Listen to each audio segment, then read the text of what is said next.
it out. Urban Therapy with Sun 752, and this your daily Go Get 'Em Ism show. Friday night, we made it. You know it's kind of hard sometimes. I said Friday night can't fake it.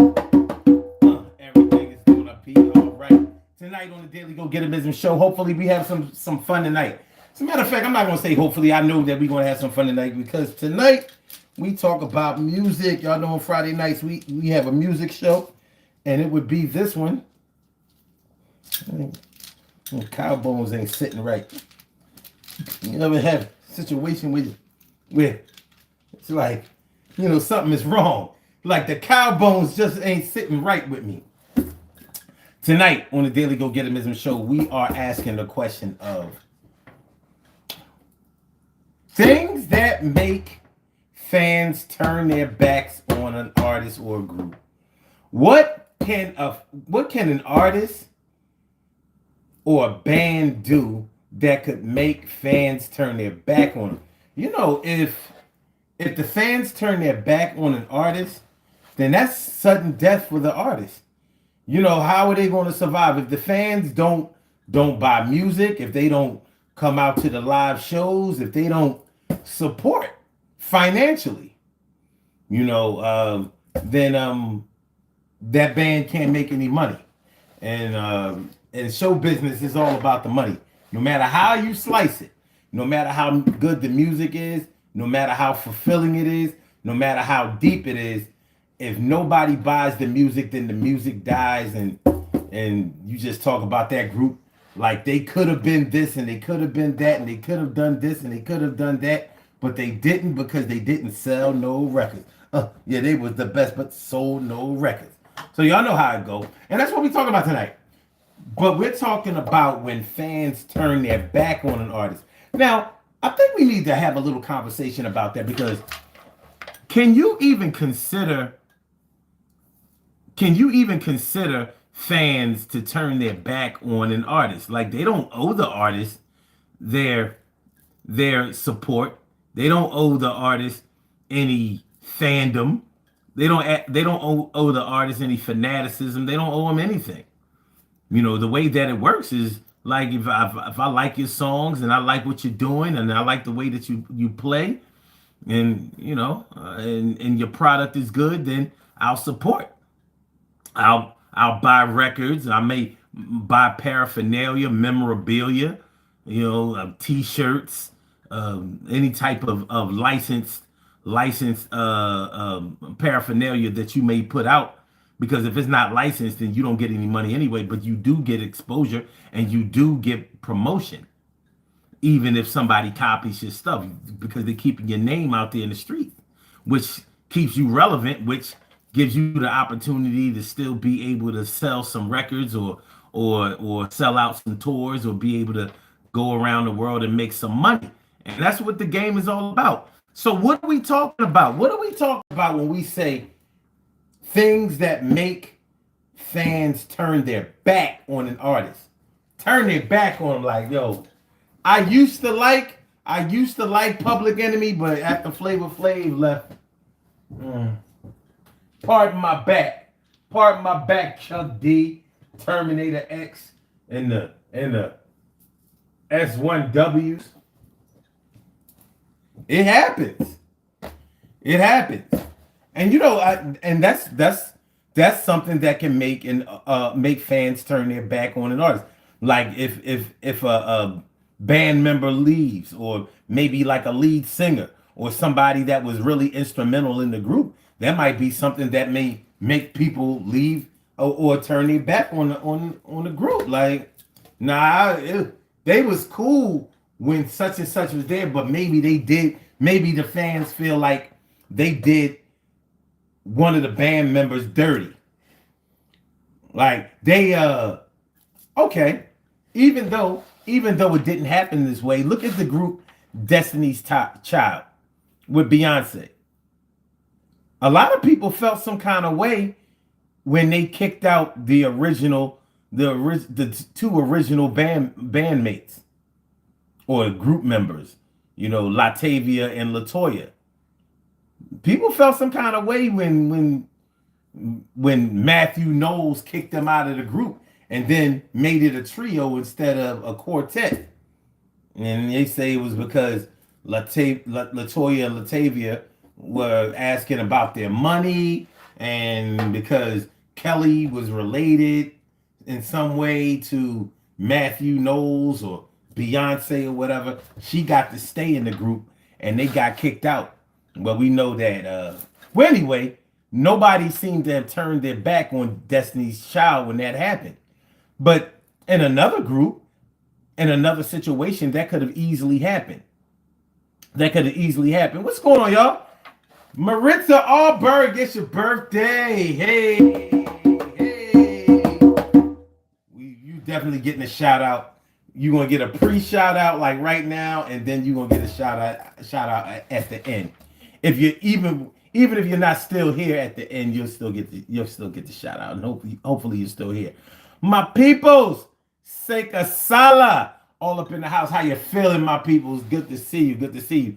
T. Carry right, morning, noon, and night. It's always great to have my peoples going directly into your side. And Dimples D's. Dimples D's is all up in the house. What's going on, by how you feeling? How you feeling? So yeah, that's what we're talking about tonight. Things that make fans turn their back on an artist. I used to like this group. I used to like this artist. He couldn't sell me no records, no albums, no LPs, no 45s, no cassettes, no singles, no CDs, no CD singles, no MP3s. I'm not streaming their music. What is going on here? Hold on. You got some strange things going on with my lights. Don't do me like that. Come on now. Don't do me like that. Don't do me like that. Come on. This light used to always act funny, and then it got right. I mean, it's not going to really affect too much if it don't come on, but you are messing up my production. The bulb is definitely not broken. Okay, there we go. All right, let's get it popping. Let's get it.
So let's get it poppin'. We are talking about when you turn your back on your group. You pushing aside like nasty soup. You say I ain't buying more records. I ain't listening to them on the radio. You know how it go. Yo, they used to be my group. They was my fave. Now it seems like they don't know how to behave. that crazy stuff, and I'm not down with that. Yo, listen, back when I was a little younger, and I was out here scrambling with a lot of hunger, and they was hungry too. The things that they used to do. Yo, I used to be like, oh, this is my favorite group, my favorite genre. Yo, they had it going on. But nowadays, they just seem like they just trying to get paid, and they ain't really got it made.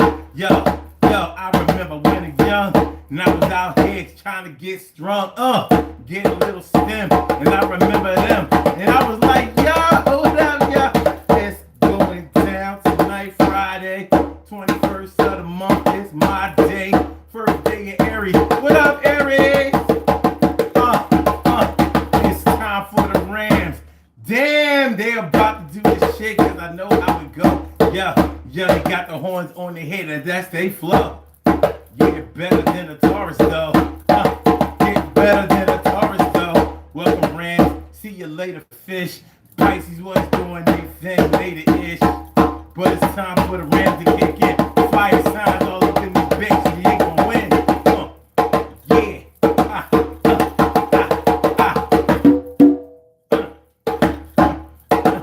What you know? Please don't turn your back on me. Make sure that you support this here, see? Because if you don't, I'm gonna be like, what happened? Yo, this shit's gonna have the gun snap. Yo, I work on my craft, and y'all really don't know what I have. It ain't easy to come up with topics every day, but I'ma do that shit. And right here, I'ma stay. Speaking of stay in power, it comes down like a rain shower, nuclear shower this hour. It ain't burning nobody up. It's gonna get hotter than a month. My name is Sun 7, baby. It's got to Mac 11, baby. Sun 7, Mac 11, 7, Campbell, you don't understand. Give me a hand. Alright. So are y'all ready? Do y'all understand? Do you understand the metaphoric phrase, light as a rock? It's explaining how deep the sister is. Yes, my brother. But I would consider light as a rock to be a simile because of the usage of the word as.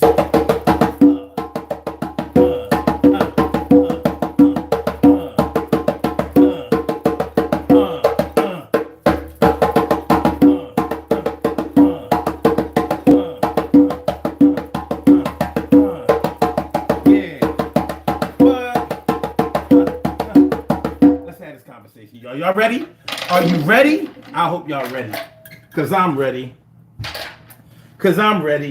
Things that make fans turn their back on an artist. One-hit wonders? Well, if you was a one-hit wonder, then I don't know if you could say that fans turn their back on you. You never really had no fans. You know what I mean? You know, when you start talking about fans turning their back on somebody, you could be talking about a tragic event. Like, for example, I'm sure that right now R. Kelly and P. Diddy know a little something about fans turning their back on them. It's their prerogative. Oh, let me hook this up. Let me get my microphone popping. You know what I'm saying? Yeah, man. Get my microphone popping, baby. You know, if, ands, and maybe, baby. Get my micro-fizzy. Get my micro-fizzy. All right, where we gonna put this? Oh, you know what? I'm put it right here. I'm put it right here. Put it right here. We good? Are we coming through loud and clear? Are we in HD? Are we in stereo? Are we in the sense around? Preston Crowns, what's good? The phone number is right there, Preston. You want to call it? You see the number right there. It's pinned up there. It's pinned up there. What's good? What's good?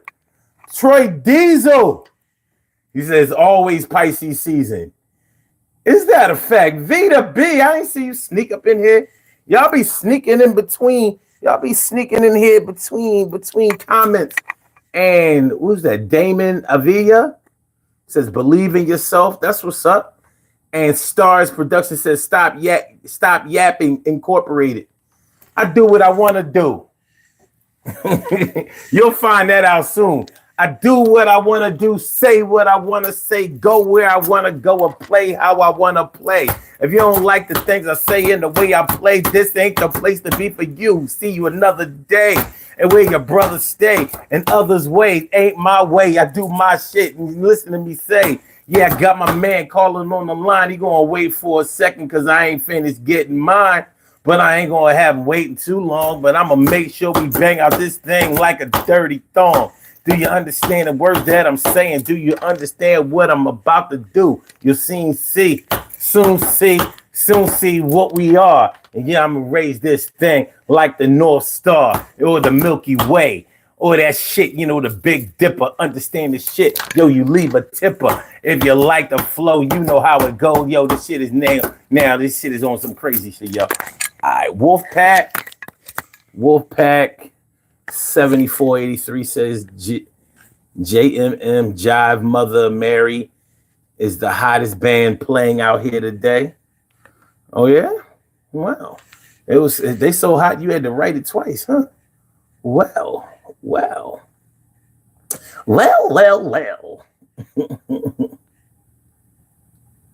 Oh, you was trying to say Unk, not Ink? Well, see, look, you was trying to diss, and look, you fucked up. Look at God. You see how God, he said, God had to smack you up a little bit, like, He ain't hurt you bad, though. You gonna be all right. DSP, what's good? And Philadelphia Eagles fans, what's good? Glad to see y'all. Oh, Troy says, like Tevin Campbell, I'm ready. Okay. All right, so y'all get the gist of what we're talking about. The things that make fans turn their back on an artist. Now, I'm sure the artists look at it like, yeah, the fans, turn their back on me. They used to support me. They used to buy everything that I put out.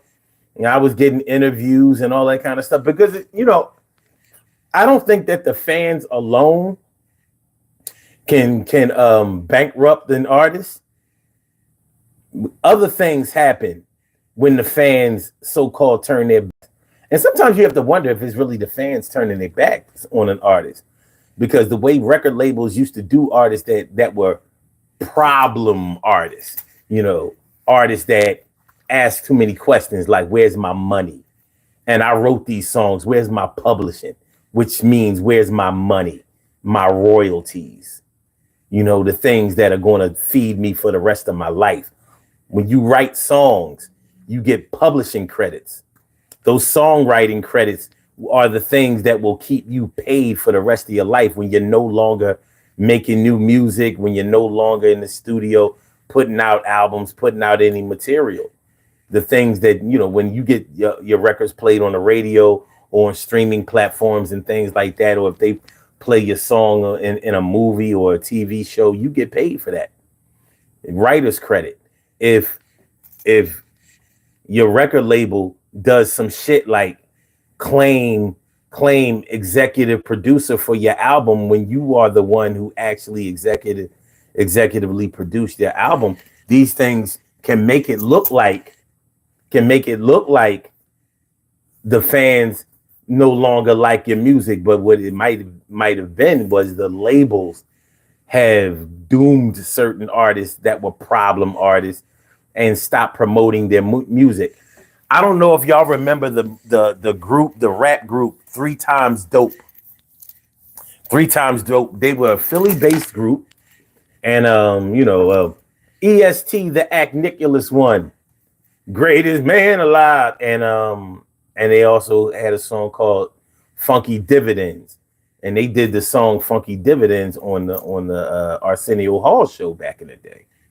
Well, there was some static between Arista, which was their label,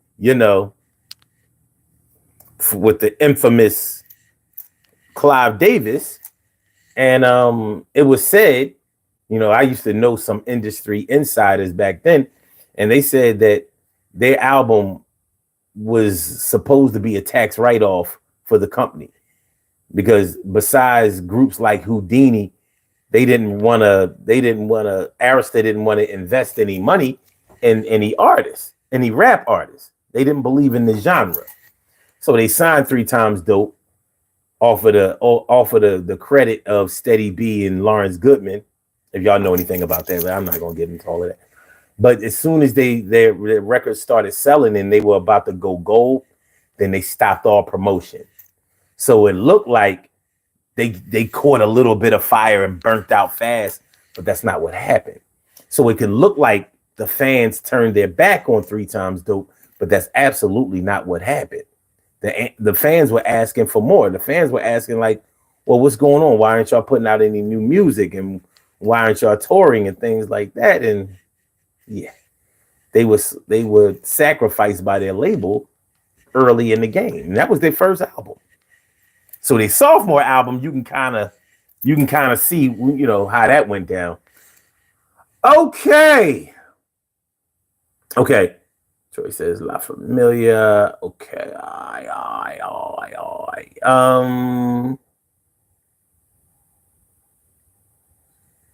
Preston Crown says, best freestyle I've heard today. That's what's up, man. I appreciate that.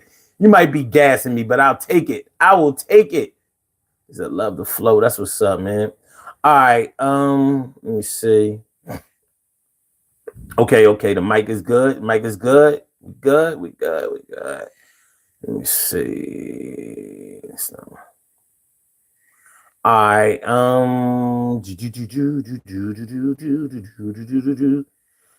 DSP says definitely not listening to their music anymore. You talking about Diddy and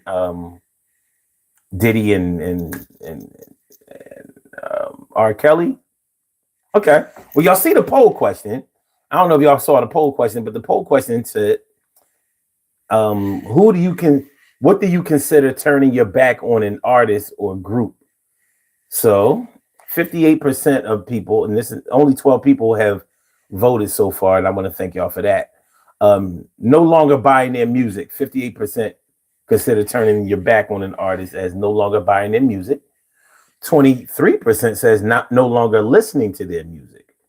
And 8% says no longer promoting them to others. And another 8% says destroying their memorabilia. Wow. And you know what? Even though the percentages on no longer promoting them and destroying their memorabilia they're not wrong, even though they're not being recognized as a major factor in turning your back. But what's bigger than turning your back than making it personal? When you used to, you know, play somebody's records or albums or videos and stuff to somebody, basically promoting them for free. And you know how word of mouth promotion is the strongest form of promotion out there. That's the strongest form of advertising out there. So when you stop doing that, yeah, that is going to hurt. How many people does it take to do that? You know, by the time you stop buying their music, you're already no longer promoting them. So it's a little stronger than people may give it credit for. And burning or destroying their memorabilia, that actually will call on more people to ask why you're doing that. It might even become like a media spectacle, like, yo, they out here burning the Grateful Dead's albums. Like, yo, I'm no longer a deadhead. I don't like that shit Jerry Garcia did, you know, when he was alive. You know what I mean? So yeah, all four options could definitely take a group down, and they could definitely be seen as turning their back. But what do we mean? I mean, you don't owe any artist or any group your participation, your love, your dedication, or anything. You don't owe an artist that. They have to earn the right for you to listen to their music, promote their music, put them out there, go to their shows, buy their paraphernalia, you know, support them. You are directly putting money in their pocket. You don't owe them that. So when we say turning your back on somebody, normally when I think about turning my back on somebody, I'm talking about somebody that I know personally. Now, there's nothing wrong with feeling like an artist or a group personally, especially nowadays when artists and groups are very much more accessible. This is bigger than when we were growing up and we had to rely on magazines and videos and interviews on TV and stuff like that. So we weren't getting a chance to be accessible or being able to access our artists. The artists were always somewhere where we weren't, and we couldn't get close to them. With social media, many artists and groups and stuff, they respond to their fans directly. So you feel like you talking to them. I had a friend who was cool with Rod Digger and also MC Light on Twitter. They were Twitties or whatever. They used to, talk personally. Like, what's up, blah, blah, blah. They and it's a good way for artists, especially, seasoned veteran artists, to stay relevant by getting personal on social media with your fans. So I'm saying, but that the fans don't owe any artist any of their support. But the artists themselves are going to feel like, well, damn, you used to hype me up. You used to be there. Ooh, TK Wright says fans will usually keep supporting an artist or group until they commit specific crimes. Oh, yes, I agree. And getting canceled these days is swift. Getting canceled because of social media. DSP says, for example, my brother used to like Milli Vanilli, but when he found out that they lip sync, he returned all the Milli Vanilli albums he had. You can return albums? Damn.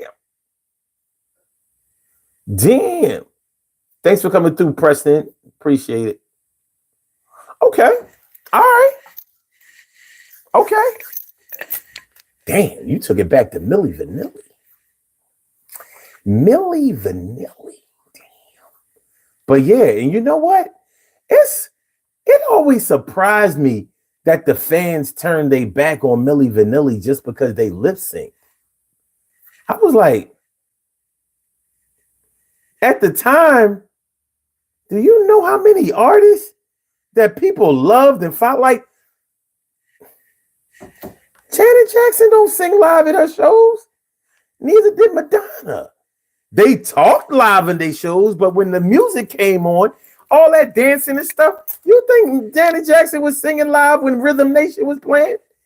She wasn't. No Control, no Rhythm Nation, no... I bet you she didn't even sing live when she sang Let's Wait a While. I'll bet you she didn't. There's something I had to tell you. There's something I think that you should know. It's not that. I'm just saying. You know what I mean? Janet couldn't sing. Just to keep it $1. She was a studio artist. She had no business singing live. She had no voice. She wasn't no Mariah Carey. She ain't no Whitney Houston. She ain't no Stephanie Mills. She ain't no singer. She was an artist, not a singer. I mean, she could surface sing. She wasn't no singer. Like Janet Jackson. She was a star. She came from a star family. You know what I mean? But for real. So people was mad because Milli Vanilli lip synced their whole show. But I'm like, but they put on a good show. But it seemed to me like the media they just did Milli Vanilli in. And it ain't like Milli Vanilli was a veteran group. They had one album. And he was pretty much one and done. But I'm like, all them other groups that lip sync on stage and Milli Vanilli got called out for it. Somebody should have elbowed the record when the DJ when Janet came on. I should have did that for Milli Vanilli. So maybe they really did turn their back on. Maybe they fans really did turn their back. All right, man. We got my man on the line. My man Troy Diesel. What's up, my dude? How you feeling tonight? What's good? I'm gonna say what you say, like a grown man should. No, it's like a real man should. Grown man, real man, hey. Oh, it ain't the same. It ain't the same. It's a lot of grown people out here, but they ain't real. They not real. Yeah. Yo, what's up, man? Feel like a real man should. It's funny you should ask. You supposed to. You supposed to be. No doubt. It wasn't the fact that Milli Vanilli lip sync. They didn't sing the album, son. So what? No, it's not a so what, bro. That's what caught him up. Hold on. It's not the live singing. It's not the live singing. Not only did they not lay the vocals out, they lip sync through the concerts.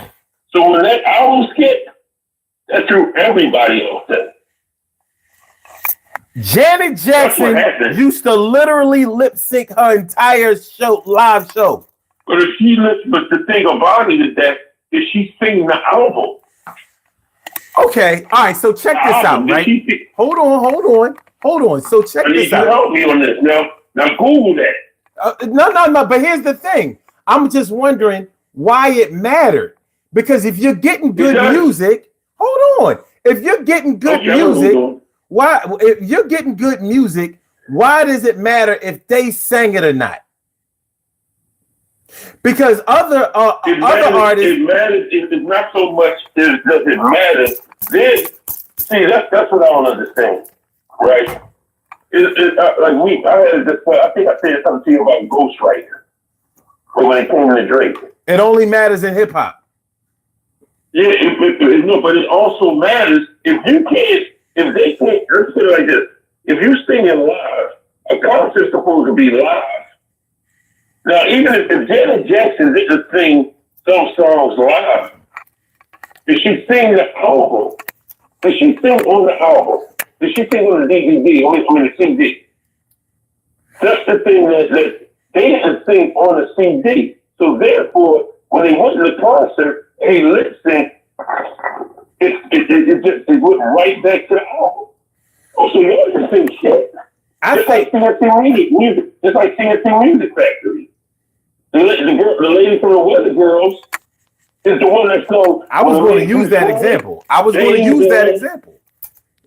So, I mean, I was going to use that example because that's a good example. Yeah. But son, you keep understanding. Me and you, when it comes to music, we looking at each other. We know what we're talking about. But hip hop but hip hop is a different animal. I won't accept ghostwriting in hip hop. Everything else is fair game because they don't write their own shit. I'm not accepting no ghostwriting in hip hop. I said hip hop is different. That's separate from every other music genre. So I expect my artists and my hip hop artists to write their shit. Not all of them do, but that's the expectation. It represents their life. Well, not necessarily, because not every song that's. Well, I'm just saying, not every song is written about their life. I mean, if we talk about Dana Dane nightmares, not exactly his life. You know what I'm saying? Like, a dream he had. Yeah. A dream. Yeah. Okay. That's why he calls it nightmares. Okay. All right. But like I said, hip hop is a different. Hip hop is a different animal. But the thing about it, it's just like this. If Whitney Houston song "I Will Always Love You" on the DVD, And then she didn't sing that shit live. And when she sung it live, she used the DVD. And when it hit, you heard her real voice, and it didn't sound like Whitney Houston. Yeah, that's the problem. When that shit hit, it didn't sound like Milli Vanilli. The thing is, Whitney Houston. It wasn't Milli Vanilli. Somebody, so you can't just go. An artist like Whitney Houston is not going to be able to get away with doing a whole show lip syncing at all, because she's not a dancer. She doesn't move around. That's not the energy that she uses. She got over on her voice.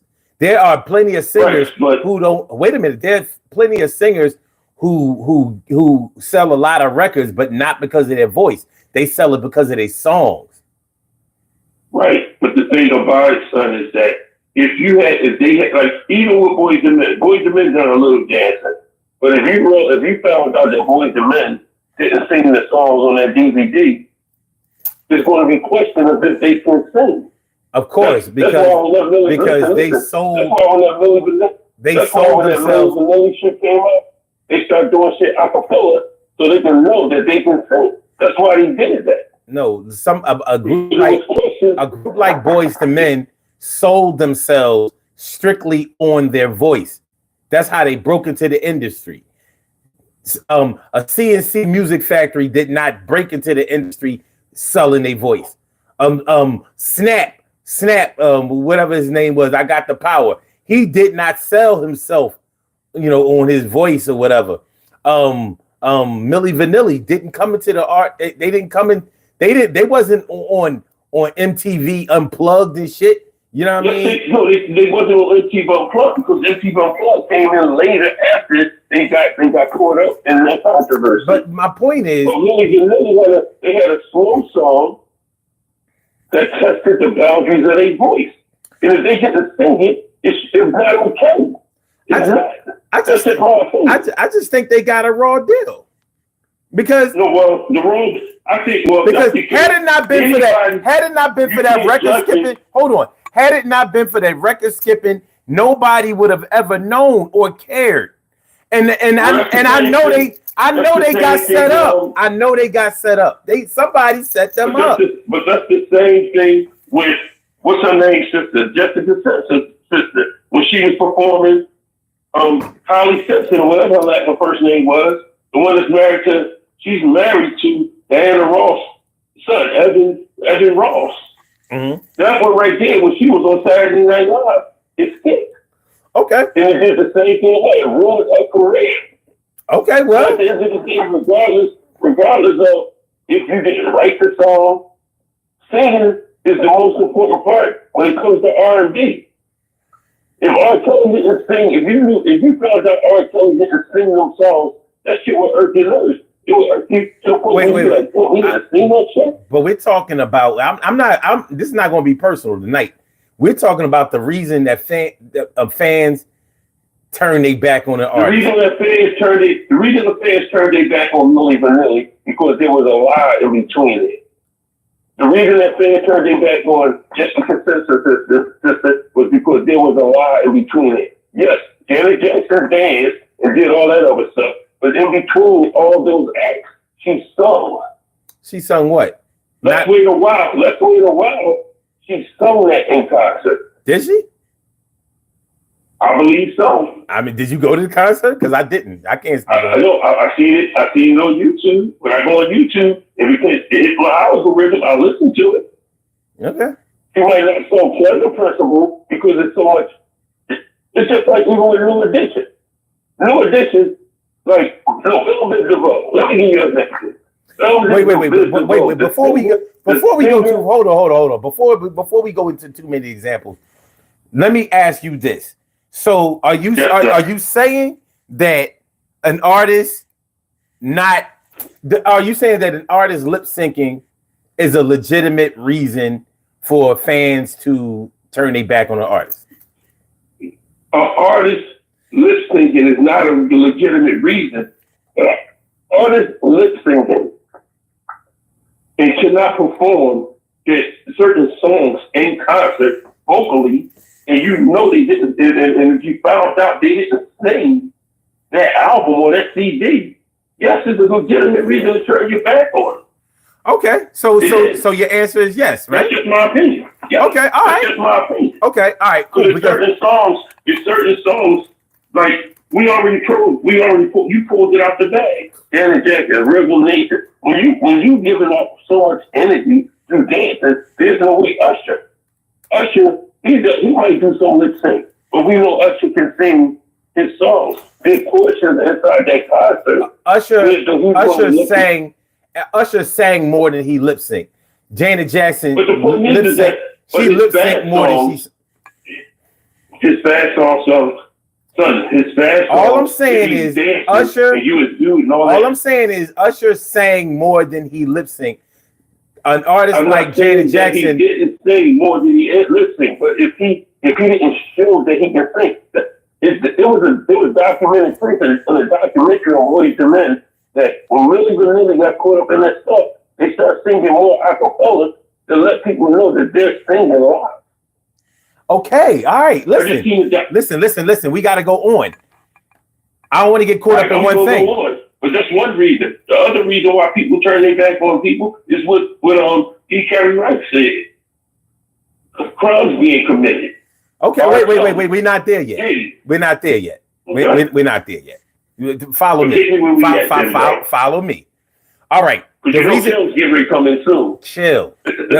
Chill. All right. So the reason that I ask you if lip syncing is a legitimate reason for fans to turn their back on an artist is because it seems to some artists seem to get a lifetime pass for it, and some artists like a Milli Vanilli get killed literally.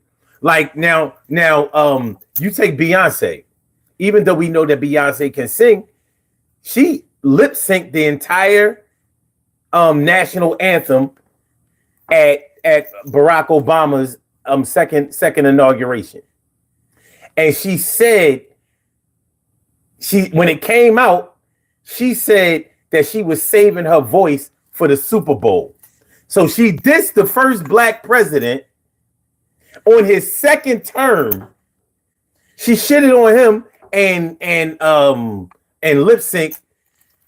Yet in the Super Bowl, she sang live. Okay, and then his first term. Wait a minute. Hold on. No. Wait a minute. No, you listen. I'm not done. Okay. Because my point is, nobody turned their back. Like there's almost nothing that Beyonce can do for fans to turn their back on her. Even for the old heads that won't ever forgive her for covering Before I Let Go. Frankie Beverly. Yeah. Even for the it still didn't hurt her. I turned my back on it. I turned my back on that. You ain't buying her records though. So the people who was booing and wasn't playing her song at the cookout wasn't playing none of her other songs at the cookout either. So it like artists like her, there's nothing that she can do, even with killing the careers of a LaToya Luckett or A. Marie and all the other careers that she has directly killed. Put a hit out on her. Carrie Hilson. Yeah. You know what I mean? Still, nobody turns their back on Beyonce enough for it to hurt or for it to affect her or whatever. But like I said, somebody like a Milli Vanilli, boom, dead literally. That's it's just messed up. Can I say something about Beyonce? Because on Barack's first term, with him and Michelle was dancing on the stage at the inaugural ball, Beyonce came out and sung live at last by Etta James. I don't care. On the stage while he was dancing. I do not care. So his second term. So that shows her vocals already. Her vocals have always been established in Destiny's Child. So everybody knew that. You mean to tell me that an artist with a voice like Beyonce couldn't take 3 fucking minutes to sing the national anthem? But what you're doing is you're taking that one part and you're using that against it. Milli Vanilli can sing a whole damn album. There are social, but there are social implications that go along with Beyonce not singing, not. And the fact about it is that they didn't even admit it. They didn't admit it. She admitted, well, I lip sync that at the rock thing because I'm saving my voice for the Super Bowl. She admitted it. She only admitted it. She admitted it when she hold on. She admitted it when she got caught. She didn't admit it. She didn't. But even if she got caught, when they got caught, they didn't even admit it. They PR people probably told them not to. They knew what that. They knew what the people that sung the song got caught. That's the same thing with CNC Music Factory. They didn't admit it until the lady from the Weather Girls, the light skinned one from the Weather Girls, came forward. Okay. And told them I was the one that sung that song. I don't know. Shit, I mean, it sounded just like her. I thought it was her in the first place. But the bottom line is some people get their back, some groups or whatever, some artists get their backs turned on by the fans for the same things that other artists or groups may get a pass for. The one from CNC Music Factory is also the one that sung Everybody, Everybody, Everybody. She sung that too. I know. And because her appearance did not fit the song, they put a model in there to lip sync the song. Did people turn their back on CNC Music Factory? Yes, pretty much they did. I mean, did they really? Until the guy died, they did. Up until the guy that really CNC Music Factory died, they pretty much did. I mean, because they was ashamed. People were ashamed of the fact that they looked at this lady, how she looked, her appearance looked, opposed to how her voice sounded. What proof do we have that the fans turned their back on them? Google it. Google. No, I'm asking you. Yeah, well, that's what we get. We got cousin Google on the phone. Am I going to be able to Google did the fans turn their back on CNC Music Factory? Because they sold the records. The records sold. The record sold with the false terms of somebody else singing the lead on the song. But the records already sold. But the records themselves. The is what made the song, son. You arguing the wrong point. You arguing the wrong point. You arguing the wrong point. This is about the fans turning their back. You know what I mean? It's not. But they turned their back on them because of that. You judge the person because you look how this woman look. The thing is, you're not. But Troy, you're not talking about. You're not giving any proof that the fans turn their back on them. The proof would be. What you telling me is I got to go on the phone and go on the phone and Google the proof. No, what I'm saying is the proof with Milli Vanilli was they couldn't make any more music that would sell records. That was the proof. Why though? But my point is that's the proof. Now, do we have proof? What's the reason? Listen, Troy. Do we have proof that CNC Music Factory could not sell any more records? I can only give you verbal proof. All right, so that's what I'm talking about. With Milli Vanilli, we got ironclad proof. With other artists that we're going to talk about tonight, we have ironclad. With Diddy, we got ironclad proof that fans turn their back on. Stop listening to Diddy. They stopped listening to his song. Fans just stop listening to his production. Even if maybe 100% of the people haven't turned their back on him, but you can't deny that a significant portion have. People talk about it all the time. Diddy, listen. If you stop listening to Diddy, that means you stop listening to someone like Mariah Carey. That means you don't listen to Biggie. That means you don't listen to Mace. That means you don't listen to 112. That means you don't listen to Craig Mack. That means you don't listen to Kim. And that means you don't listen to Junior Mafia. No, it don't mean that because he did. It don't mean it doesn't mean that at all. To Diddy, you stop listening to Diddy. No, you didn't stop listening to his artists. So are you going to sit on this phone and say that people haven't turned their back on Diddy and R. Kelly? Are you going to sit on? That's not. See, so what you're doing is what I'm saying to you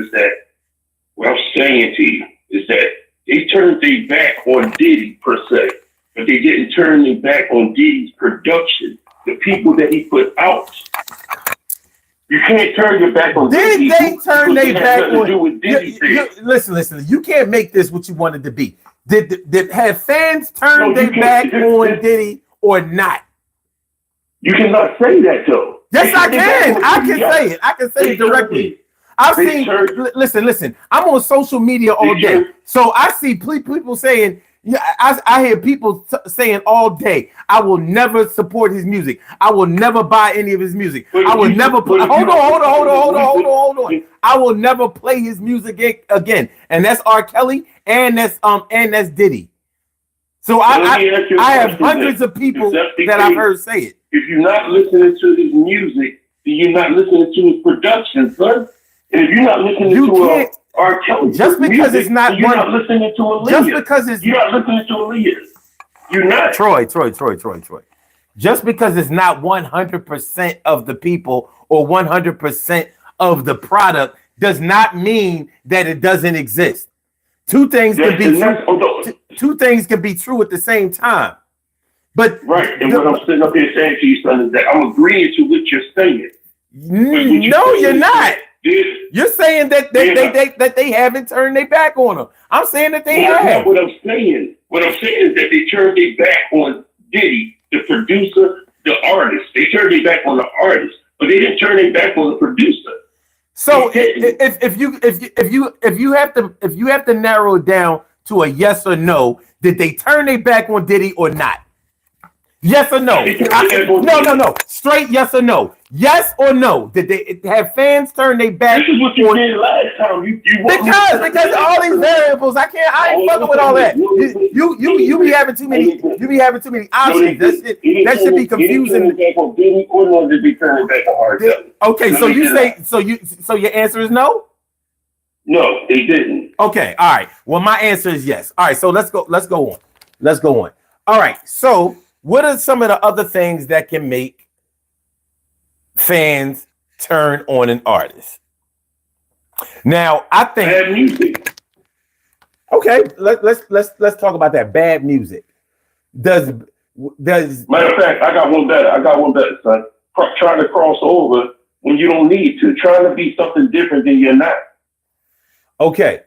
Now, if your album doesn't sell, does that mean that the fans have turned their back on you? Somewhat. Either they turned your back on you because your music, the album didn't sell, or you turned your back on you because you tried to do something different outside the norm and it didn't agree with it. Okay. You didn't agree with it. So now I've bought many albums by artists who previously sold records, and they may have put out a really good album and it didn't sell. You know what I'm saying? It doesn't necessarily mean that the fans turned their back on them. It could have been that the album wasn't properly promoted and people didn't know about it. If an album comes out and it dropped on a day that people didn't know it dropped, or it didn't get any radio airplay, which is or they didn't or the video wasn't getting played and things like that. You know, those are ways that a lot of people rely on finding an artist that's coming out. So if a record company doesn't do their job to properly promote an artist, then the record might not sell, but it might be a really good album. So I'm trying to figure out the criteria that we're going to use to determine whether fans have turned their back on an artist or not. Like, let's just even though this is not an artist, there is no denying that consumers have turned their back on Elon Musk and Tesla. There's no denying it. You know what I mean? Because they are directly hitting them in the pocket. They burning dealerships, fucking up cars, and cussing at people, and damn near trying to ram them on the street when they see Teslas. And not even just say that, just the stock alone is whooping his ass. Well, I'm just saying all of these. There's overwhelming. What you just said. What I'm saying is you just said along with the stock is true. You're right. You turned your back on them. There's overwhelming evidence to support that they've turned their back on them. When an artist record doesn't sell, I don't know if that's an indication that their fans have turned their back on them. Because they might just be they just didn't like that record, right? It could have been that they don't know about the record. The timing that you drop know about it, he didn't like the record, right? The timing that you buy that you drop an album now is crucial because it's not like it used to be. Albums used to come out on every Tuesday. So you knew when you went to the record store, the new music would be out on Tuesday. Every Tuesday was when new records, when new music dropped. So when you went into the record store, you saw all the new stuff and you saw what was coming up. They had advertisements of new music that was coming out, soon. Now we don't have records. We don't have record stores, and people don't buy. And we go by streaming, right? And people stream the song. Yo, dude, you gotta let me talk, son. You gotta let me talk. You know what I mean? Please, just let me talk. So we don't buy music the same way that we used to buy it. So artists don't make money in the same way as they used to make money before. So we don't know if it has anything to do with record. I haven't bought a record. I used to buy records every Tuesday. Every single Tuesday, I bought new music. I grew up for years, decades doing that. I haven't bought music since about 2015 or 16. So I don't even know, and the only way I know that when albums come out is when Rhapsody was out. Now Rhapsody is called Napster, and I still pay for the app. So they let me know when new artists drop an album. So that's how I know. Other people, they're not doing that. People who got Spotify, most of them, they're not looking for no album. They'll look for it for the most popular artists that they know of, but artists that they may have supported before, they may not know that they dropped. And even there's so many artists that have dropped music, and I'll find out that they came out with a album last year. I'm like, I didn't know about this shit. So it didn't have anything to do with me turning my back on them. And since I didn't know that they dropped, and I'm a fan, an active fan, how can I expect other fans to know if that artist came out with anything new? So we don't know if putting out bad music or whatever is an indication that fans have turned their back on an artist. I don't know. I can't say it for sure.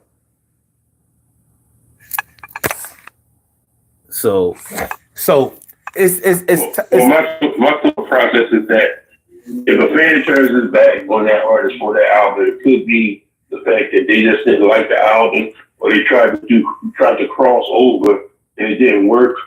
It just so happened, like Beyonce, when she did that country album, it just so happened that it crossed over. She was able to cross over to a different genre. And it's not just the fact that black people did the song was catchy, that Texas Hold'em thing was catchy. It was the fact that the country music people and other people that were singing country songs didn't want her to sing it because they felt as though she was black and she shouldn't be singing it. Would pretty much added more to black people buying that album, other than the fact that it was Beyonce as well. Well, we're going to have to probably take Beyonce out of the conversation when we talk about fans turning their back, because, like I said, I don't think they're not turning right. I don't think there's anything she can do. I don't think there's anything they haven't turned their back on. But it would have been that would have been a great reason for fans to turn their back on them, but for her trying to go over to do country music, and they didn't turn their back on her. That would have been one of the great reasons to do that. It's like Kanye going over there and trying to, Kanye went and tried to do that Sunday service stuff. The fans didn't turn their back on him. But what Kanye did say when he talked about slavery, when he put himself and involved himself with Donald Trump, when he sat back and just did the situation he just did by disrespecting Beyonce and Jay-Z kids and doing all that other shit, they turned their back on him. Turned their back on him a long time ago. I think I think you just had I think you just made a good example with Kanye. I do. I'm glad. Thank you. Oh, let me clap for myself, man. But it's not about being right or wrong. You know what I mean? I just no, it's not a right or wrong thing, but it's good to know that at least I come up with a good example because I'm trying to find good examples. Well, I mean, this is a learning thing. You know what I mean? But we might be learning what we've been seeing right in front of our faces, but from our perspective, we may not have ever looked at it that way. So, and then we still got to think about, did they really turn their back on Kanye? Because he's getting ready to come out with some more Yeezy shit, and people gonna buy it. Well, see, the thing is, I don't think that we can look at a whole 100% back turn. I don't think we're going to get that. You're going to sell something. You know what I mean? I know staunch Kanye West supporters. I know people who, you know, like Kanye is like Trump to a lot of people. You know what I mean? They interpret everything he says, everything he does is great. Everything he does is misinterpreted. You know, if you like Kanye, then everything Kanye does is strategic and smart, the same as Donald Trump. If you don't like Kanye or Trump, everything they do is dumb and idiotic and narcissistic. You know what I'm saying? Right. But I know for a fact I don't fuck with Kanye, and I was a Kanye fan before, but I'm sick of his shit. You know what I mean? But I've been sick of his shit before 2010, before Trump ever came. Trump, his involvement with Trump and all that shit. You know, calling him his daddy and all of that shit. What's up with black men calling this motherfucker daddy? It's just with the icing on it. That was just like in the King do already, with the cake already being made with the icing on it. I'm just saying. I don't make excuses for fucking weirdos. So for me, I'm not using the fact that his mom passed away either. Fuck that. Man, that shit was a long ass time ago. Fuck out of here. That motherfucker, he was crazy. He was crazy before she died too. So I'm not shit. A lot of people lost their mom. Shout out to any and everybody who has. But a lot of people have lost their mom, and some of them wasn't even adults when their mom passed. He was a full-fledged adult, and it is what it is. And remember, he said that his mom was sacrificed. But you know, he said it out his mouth. He said it. You know what I mean? Now I remember when him and Jay-Z came out with that album. He denied that he was like, "What is the Illuminati?" Now all of a sudden, oh yeah, the Illuminati sacrificed my mom. I'm like, oh well. All right, but anyway, okay, so yeah, switching genres and stuff like that. I think that you might lose some fans, and some fans might turn their back on you or whatever. I think that's a good example, because even if you like whether you cross over or not, or try to switch up or whatever, you may lose some fans, you may gain some fans. You know what I mean?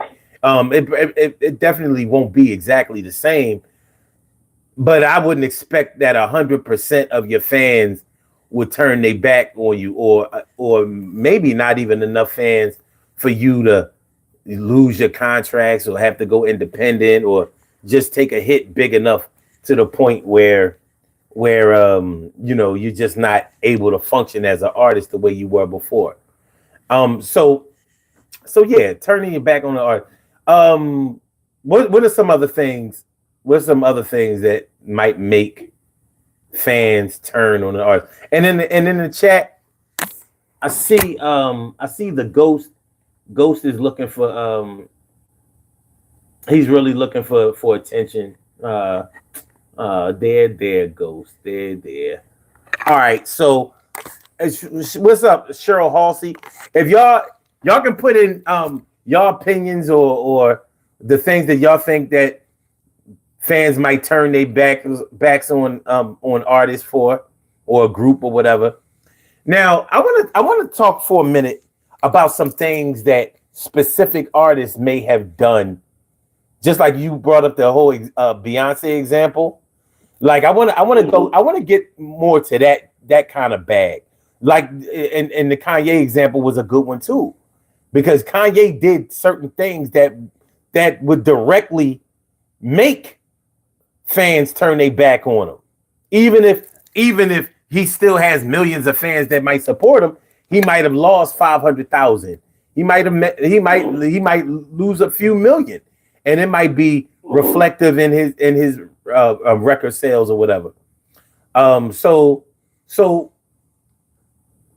there. Okay, I imagine that when Public Enemy kicked Professor Griff out the group, some fans probably felt some kind of way about that. You know, they still sold records, but I know for a fact that people had felt some kind of way about that because they didn't think it was right. You know what I mean?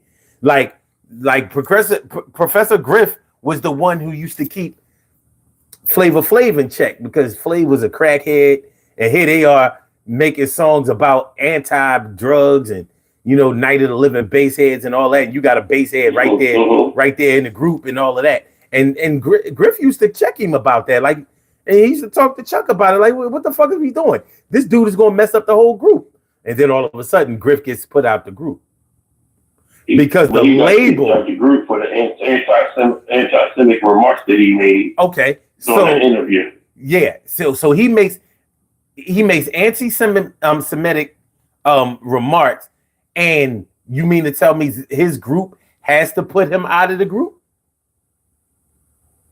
Like, why? They didn't have to. Well, I mean, they made the decision. They still had a following. They still had a following within their genre. Mm-hmm. And they and that album that came out was their biggest seller.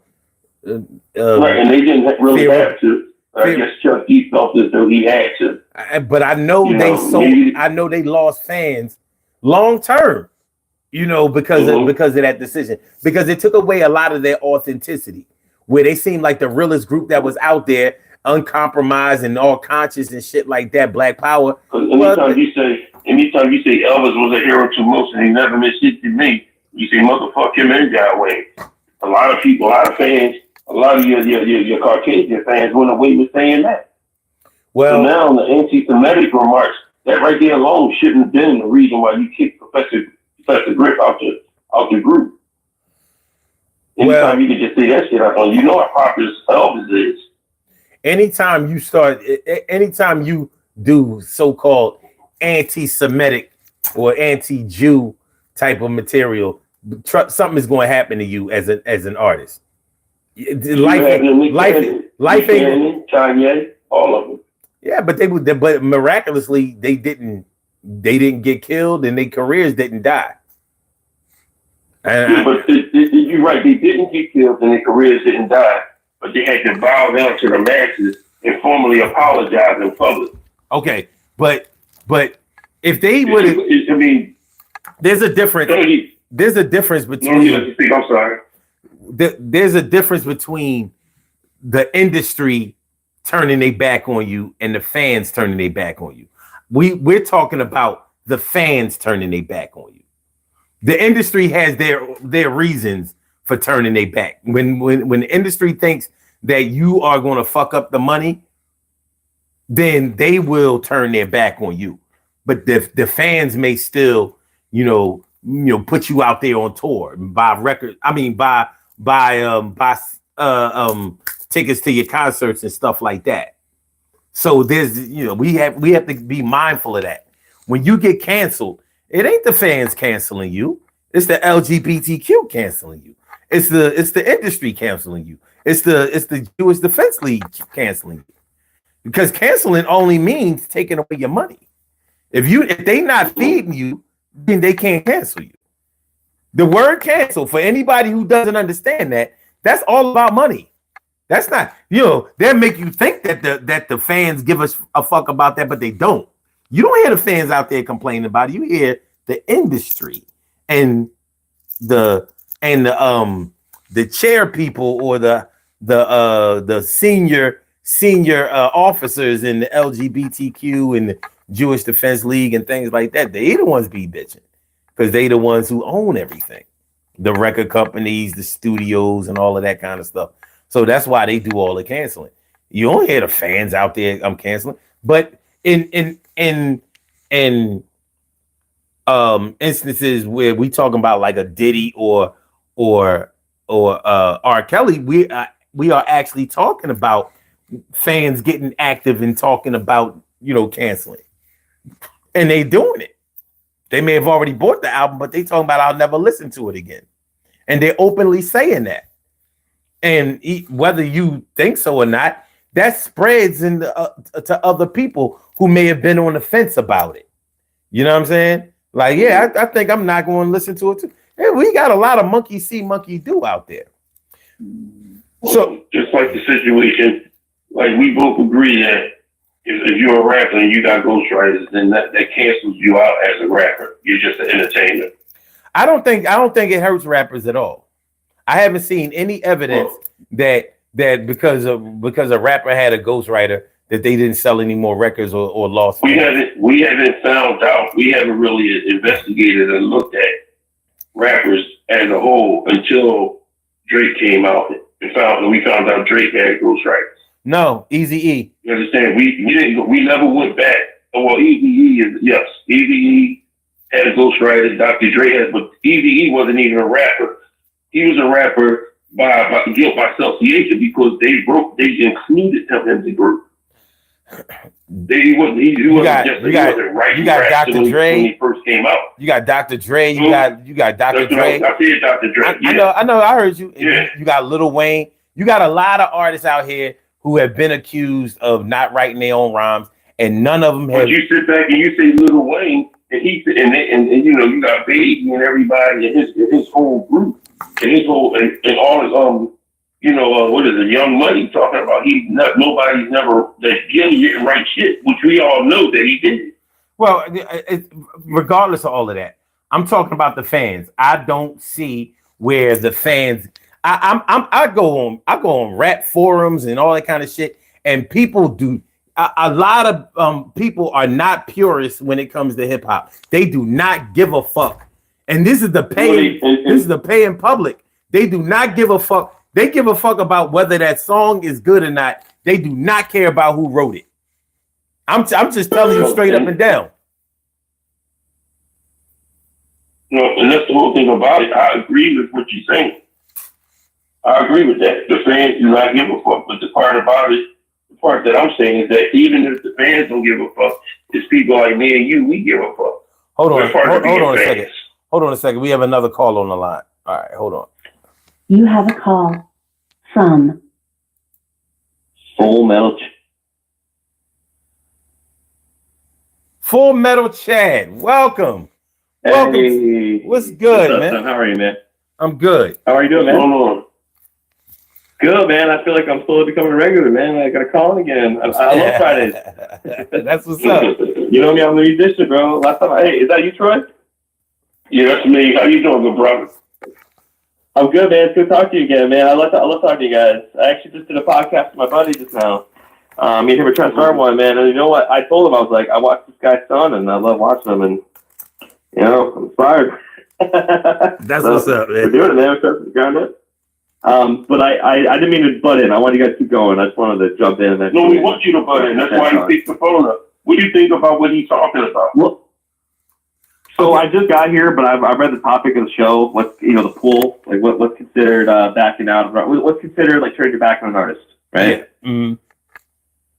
And I literally just popped in, so I don't know if you guys have already addressed it, but I'm kind of on the side of if you're not listening and you're not promoting, it's game over, because that's all you need. Like you could appreciate an artist, but if you're not promoting his stuff, you're gonna die as an artist. You just can't live in this day and age without promotion. Okay, so what do you think? What do you think that an artist or a band has to do for the fans to turn their back on them? That's what we're trying to figure out. I'm sorry. I got one for you real quick, son. Hold on a second. Change in the lead singer. So hold on. I'm asking him the question. Hold on. He just got here.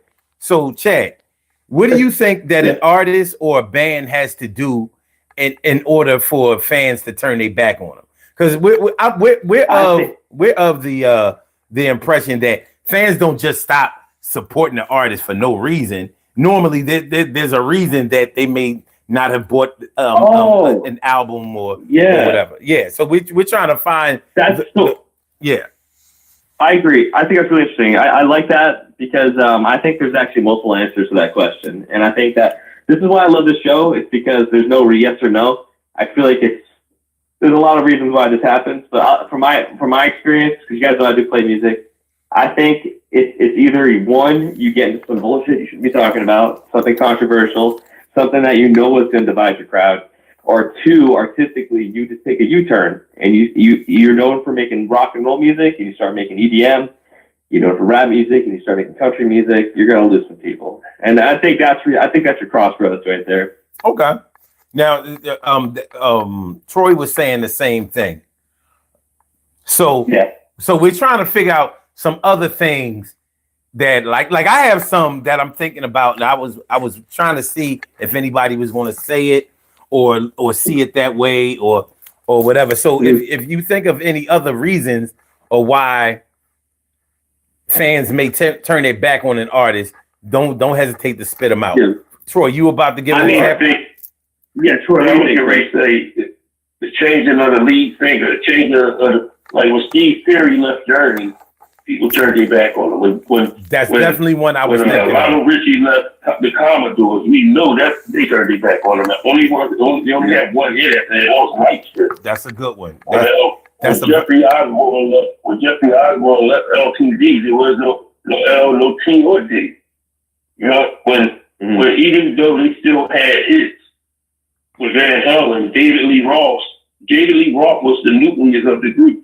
Even though they still had hits, that was bullshit. When Peter Cetera left Chicago, they had maybe 2 or 3 hits, but that was bullshit. I love that. I love David Lee Roth, and Sammy Hagar is good, but he's no David Lee Roth, bro. He's not David Lee Roth. So I mean, there's just when you change the nucleus of the group and they leave and become solo artists, right? Well, here's the thing. It just fucks the whole group up. Here's something that we probably have to consider. When the lead singer leaves a group, it changes the sound of the group. Yes, it does. Well, sometimes also as a drummer will do that too. A new drummer will do that too. That's true. So whether you're talking about the lead singer or some kind of whatever sound that you had in the chemistry of the group or whatever, which creates the sound that attracted your fans to y'all. When you don't have that anymore, and if fans can notice that immediately, then they may stop buying the records because they don't like the songs anymore. But the thing is, now I still wonder, is that necessarily turning their backs on them? Because I'm thinking that when somebody turns their back on somebody, they have basically given up all belief in them, all faith in them, all support in them. But so when we start talking about a band or an artist, I don't know if fans have turned their backs on them necessarily, because they may have an opportunity, or they may be waiting for the opportunity to start liking the band or the artist again. So like if a David Lee Roth leaves, and now the sound of the group is different with a Sammy Hagar, or as an example, you may be waiting for them to have, to change around the sound to fit better, to for their fans to be able to grab onto. It's just like when a good player leaves a sports team. You know what I mean? Like the team may be in a like it may leave the team in a rebuilding process, but that doesn't mean that the fans are all going to leave and stop being New York Giants fans or something like that. But they may be waiting for them to build the team back up to whereas they can support it because they're winning now. Now I'm not so sure if it's not the same thing when it comes to fans of artists and groups, because we don't know for sure. Well, when you sit back and you think about it, right, is that if you're normally used to selling 3 million or 4 million records and going quadruple platinum, and then all of a sudden you change the nucleus of the group and you change your sound, 9 times out of 10, people are used to the sound that you have. So when you change the nucleus of the group and you change, and that lead singer leads goes solo, right? You sit back and you only sell at 1.5 million when you used to sell at 4 or 5 million. Pretty much you lost majority of your fan base because they don't care about that motherfucker. They're not gonna wait for you to find your sound. So even if San Diego came in and they were still selling, they went platinum. It's not the same thing that they did with David Lee Roth. Same thing with the Commodores. You might have went platinum or double platinum with. You might have went platinum or double platinum with Night Shift, but you ain't. Come on, Easy Like Sunday Morning and Zoom and all that shit. Hold on. I'm just being careful with the term turning your back because of what. Well, I have a question about that, son. Because there's nothing we're not even talking about right here. Because there is someone leaving the band artistically, and the band decides to keep going, and they get another guy. But then there's also bands that have done really well for themselves, and someone overdoses or someone gets themselves killed. That's true. That's true. And then can you turn their back on a band if they're trying their best and they get another guy and they're trying? Or you have the Van Halen situation where they were all a bunch of divas and they're all fighting. Another example is like Kiss. They got rid of Ace Frehley and Peter Criss. They hired some new guys. The fan club is split at that point. You know what I mean? Yeah. So that's sometimes you got Alice in Chains. The singer Elaine Staley died from drugs, and they waited about almost a decade to get a new guy, and he's great. This is the guy I love. He's a new guy. He's a black guy named William Duvall, and he started singing for that band, and they're killer. But a lot of the guys are hating on him. But it's not their fault, man. Like they would still be live. But what happens is since they took them a while to get somebody else to sing, now they got a new crowd. They got people like you, a younger crowd, and they're focusing on music on a new base instead of the base that they had before. You understand what I'm saying? But people are cruel. Right. They're cruel because they turn their back even though it's not their fault. Like the dude died, Yeah. It's not like he left the band. How do you find that? These people are turning their back, in my opinion, and it's like, man, they're not even trying. Like Steve Perry probably could have stayed in Journey. David Lee Roth probably could have stayed in Van Halen. Lane Staley wasn't breathing. Kurt Cobain, well, they didn't keep that band going, but it's the same situation where it's like, you can't change it, and then you get people that are just hate the new stuff. You call that turning. I would call that turning back to the band, but at that point, it's like it's not even the band's fault. That's all I'm saying. It's just a new way to look at it. Yeah, I agree with that too, son. Yeah, I just don't know if turning. I just wish there was a stronger evidence cue of what turning your back on a band may be, because like I said, the only thing I can think about is the album sales.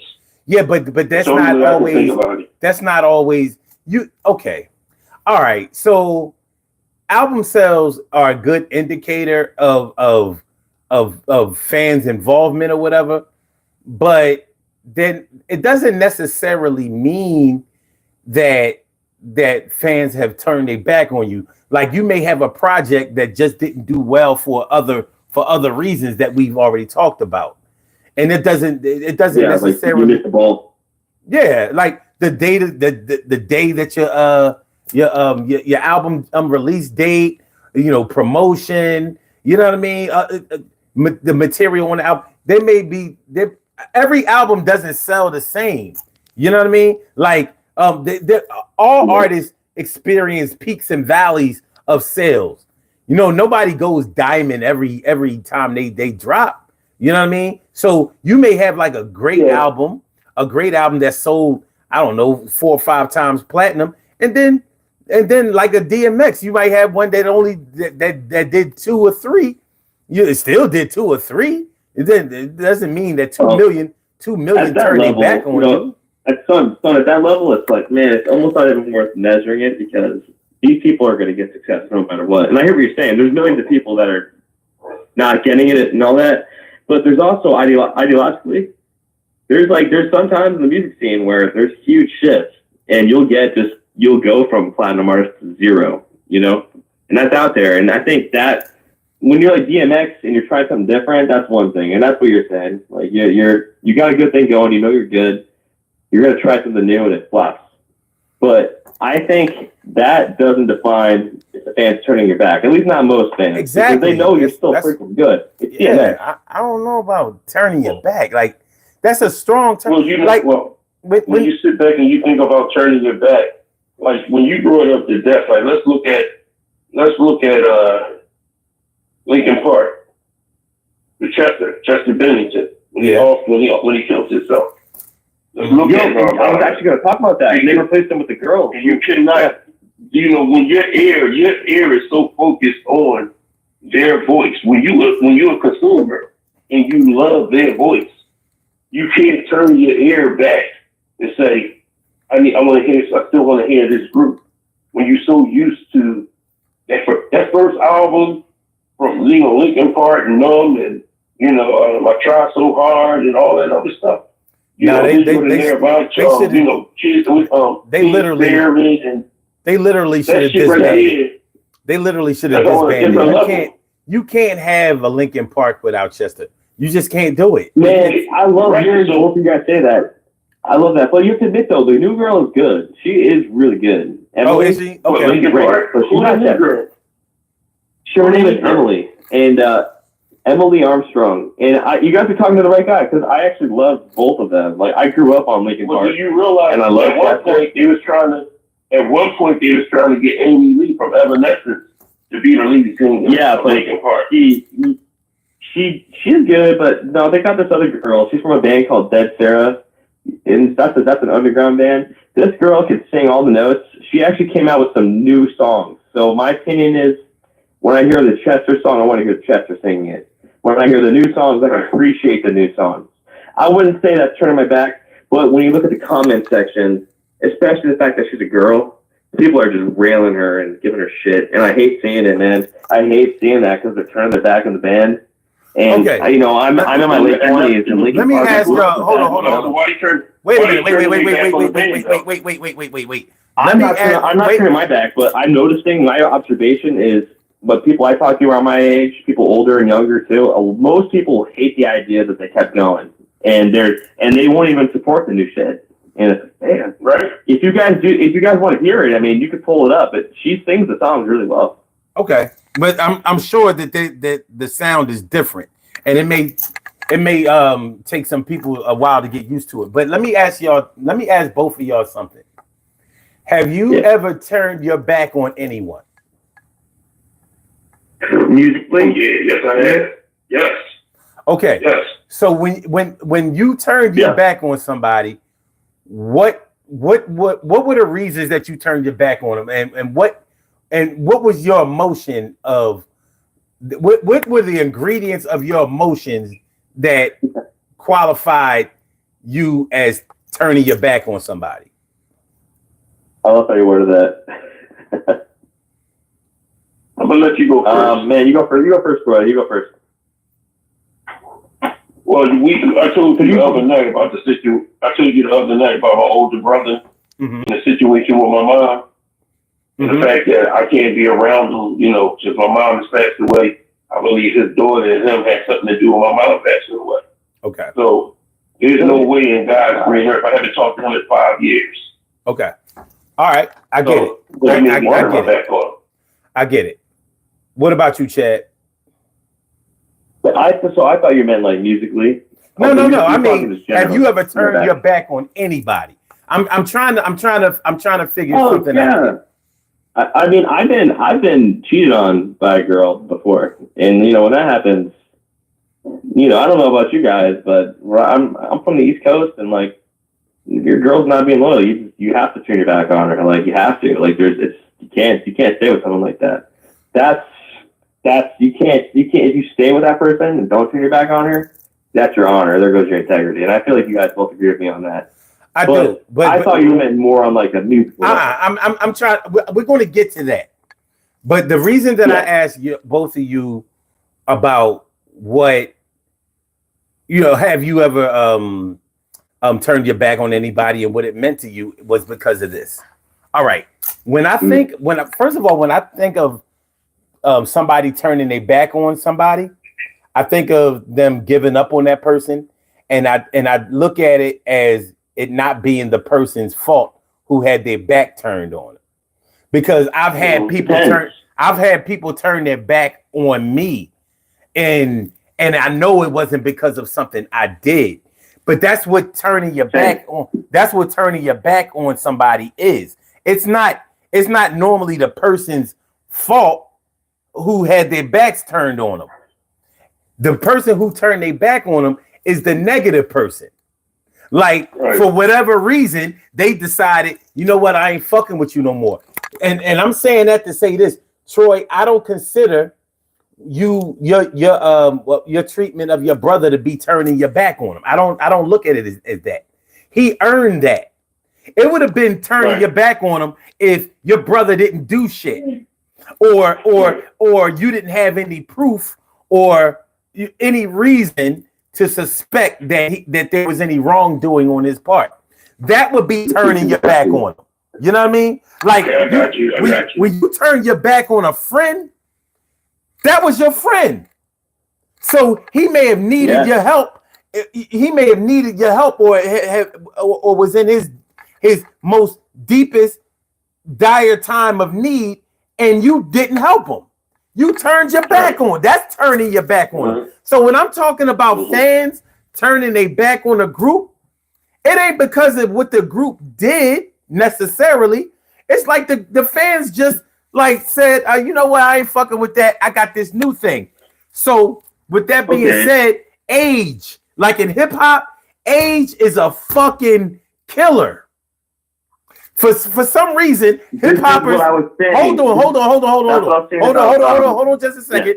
In hip hop, for some reason, all the way back to the late 80s, for some reason, somebody put the energy in hip hop that it's a young artist game. So, anywhere from 13 years old up until about 29, that's when you are an accepted hip hop artist. If you tell anybody that you want to put out a mixtape or make an album, and I'm 30 or 40 years old, and you talking about a rap album, they're gonna look at you like you crazy.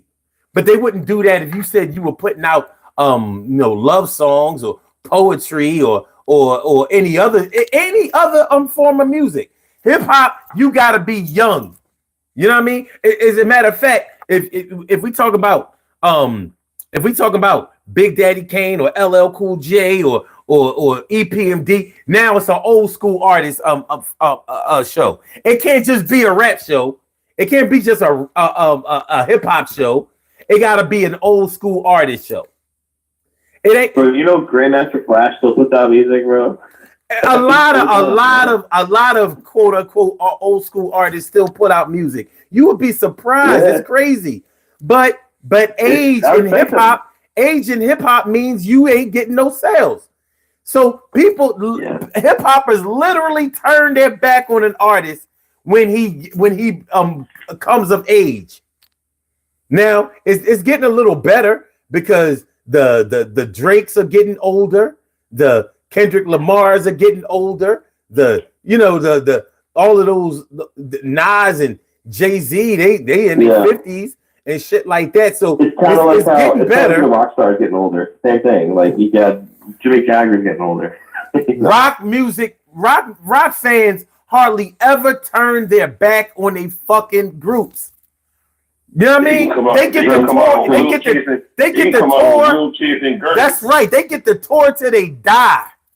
Yo, that is so true. You know what I mean? That's why the reason I ask y'all that is because I'm trying to paint a more vivid picture of what we mean by this whole turning your back thing, because now we can start to get better answers. You understand what I'm saying? So when I say turn your back, things that make fans turn their back on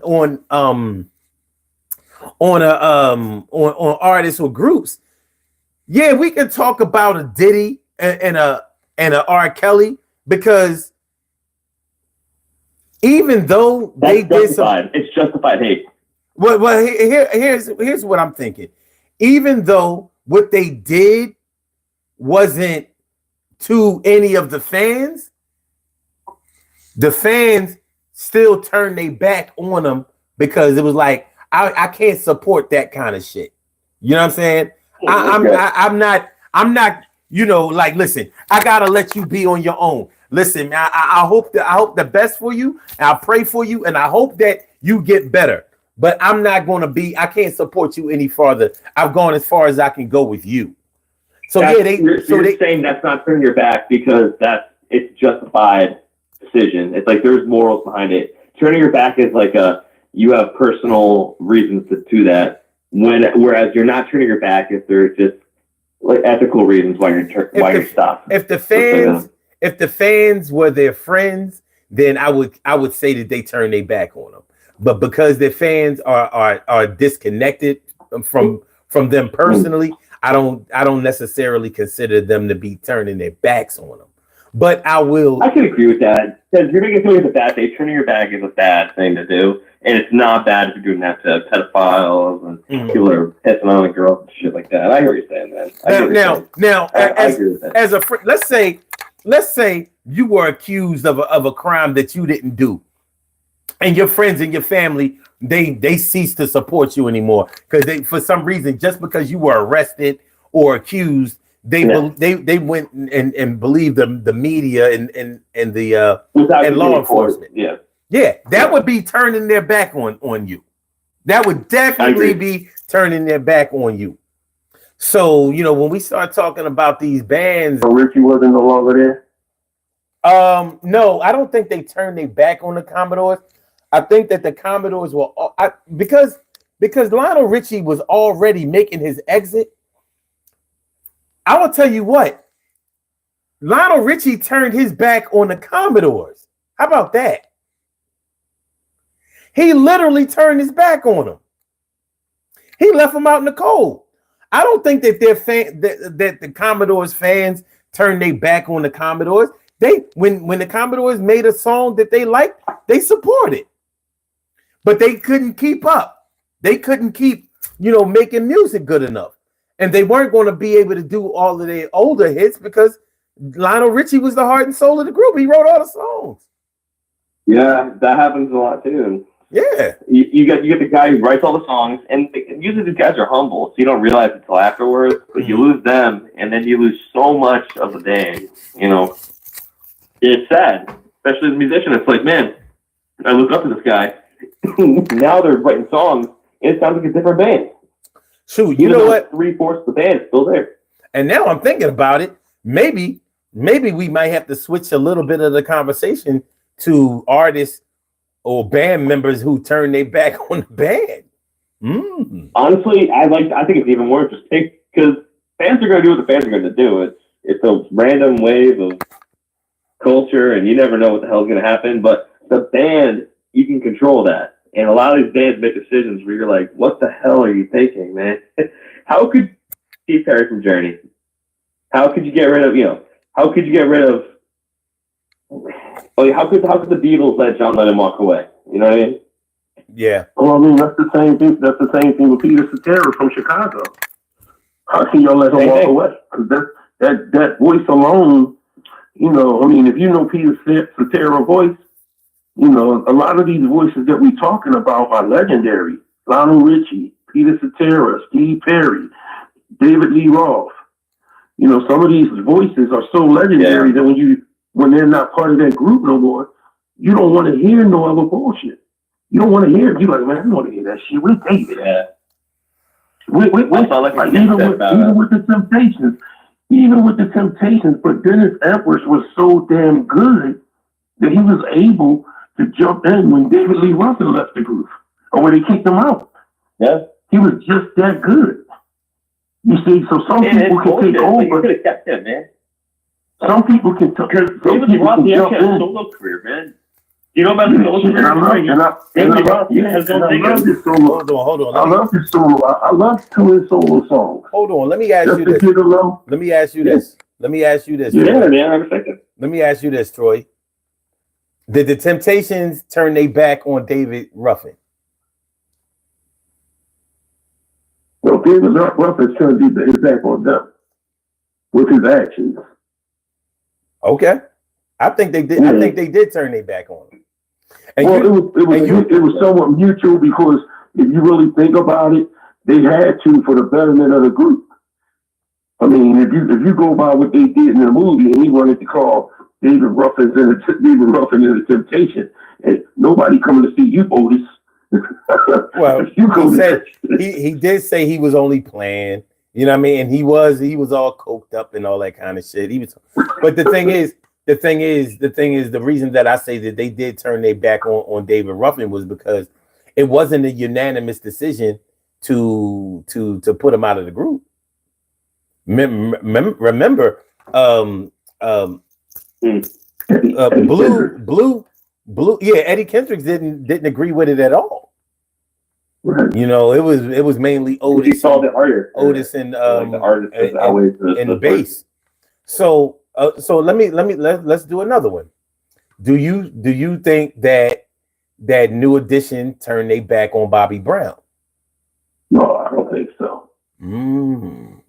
I don't think so. The reason being that Bobby Brown got kicked out the group was because of the way he was acting. He wanted more power, and he wanted more power within New Edition. And his actions got him kicked out the group. I think they turned their back on him. I think they turned their back on him because it wasn't really their decision. It was more of the label's decision, and they wasn't getting paid. They wasn't getting paid. So what about this one? Do you guys know Rob Zombie? Well, I know Rob Zombie. Yeah. Rob Zombie. He was a band called White Zombie, and that's where they wrote that big song "More Human Than Human" and "Thunder Kiss" 1965. He left White Zombie and he just fired everyone. And he said, "Fuck all you guys. I'm not going to pay you any of your royalties. I'm going to start a brand new thing." This is the opposite of New Edition, the opposite Temptations.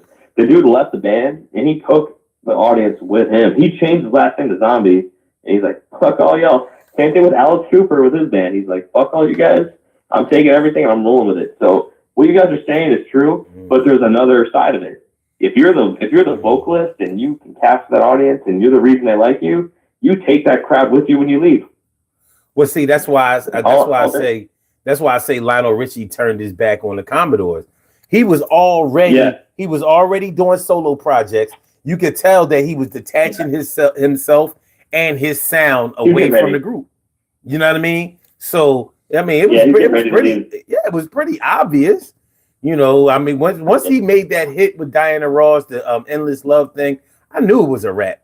It was over. Even like Ozzy Osbourne from Black Sabbath, kind of the same thing. He left Black Sabbath and he got more famous afterwards. It's a weird thing, man. It happens all the time.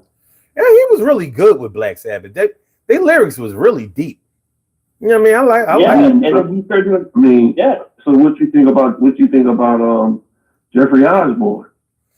You know what? I don't have enough information about how he left LTD. See, the difference between a LTD and a Commodores was the Commodores had more commercial success.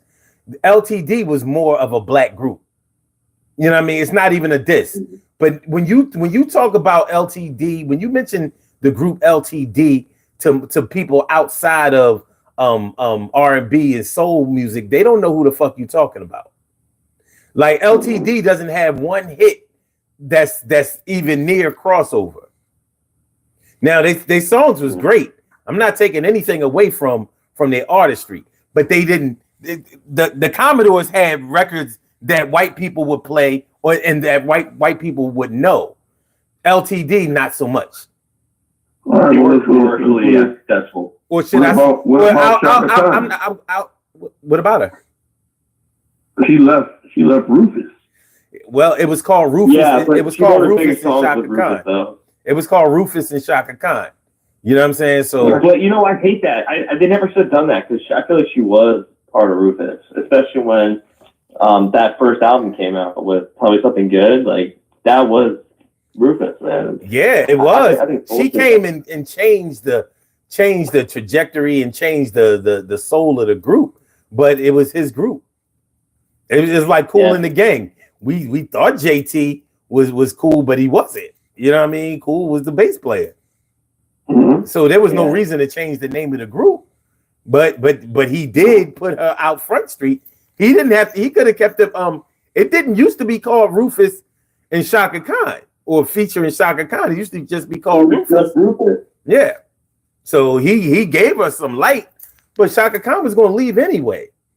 You know what I mean? You know, because she was getting record deals and she had an amazing voice. I get it. And she was on drugs and passing out on stage. She was on drugs and passing out on stage and running around like a little hoe. You know what I'm saying? I mean, there was no way. But I gotta admit though, Shaka Khan is like one of the best ever to do it though. Yeah, but what's the thing? If you speak on Shaka Khan, then you gotta speak about LaBelle. Why? Yeah. Nola Hendricks, Patti LaBelle, and the other one. Why do we got to speak on them? Well, because she did the same thing. Somewhere at the same thing is that Patti LaBelle left LaBelle, so she turned it back on LaBelle. But Nola Hendricks was able to go sell solo too. But what proof do we have that she turned her back on them? She went solo. That's not proof of turning her back on them. You know, were they selling records? Girl groups don't last. You know that, right? They can't get past two albums. That group lasted. It was lasting. They not past two albums. The documentary. No female groups last past two albums. You got a handful of female groups that have made it past two albums. That's SWV, TLC, Escape, and I want to say In Vogue.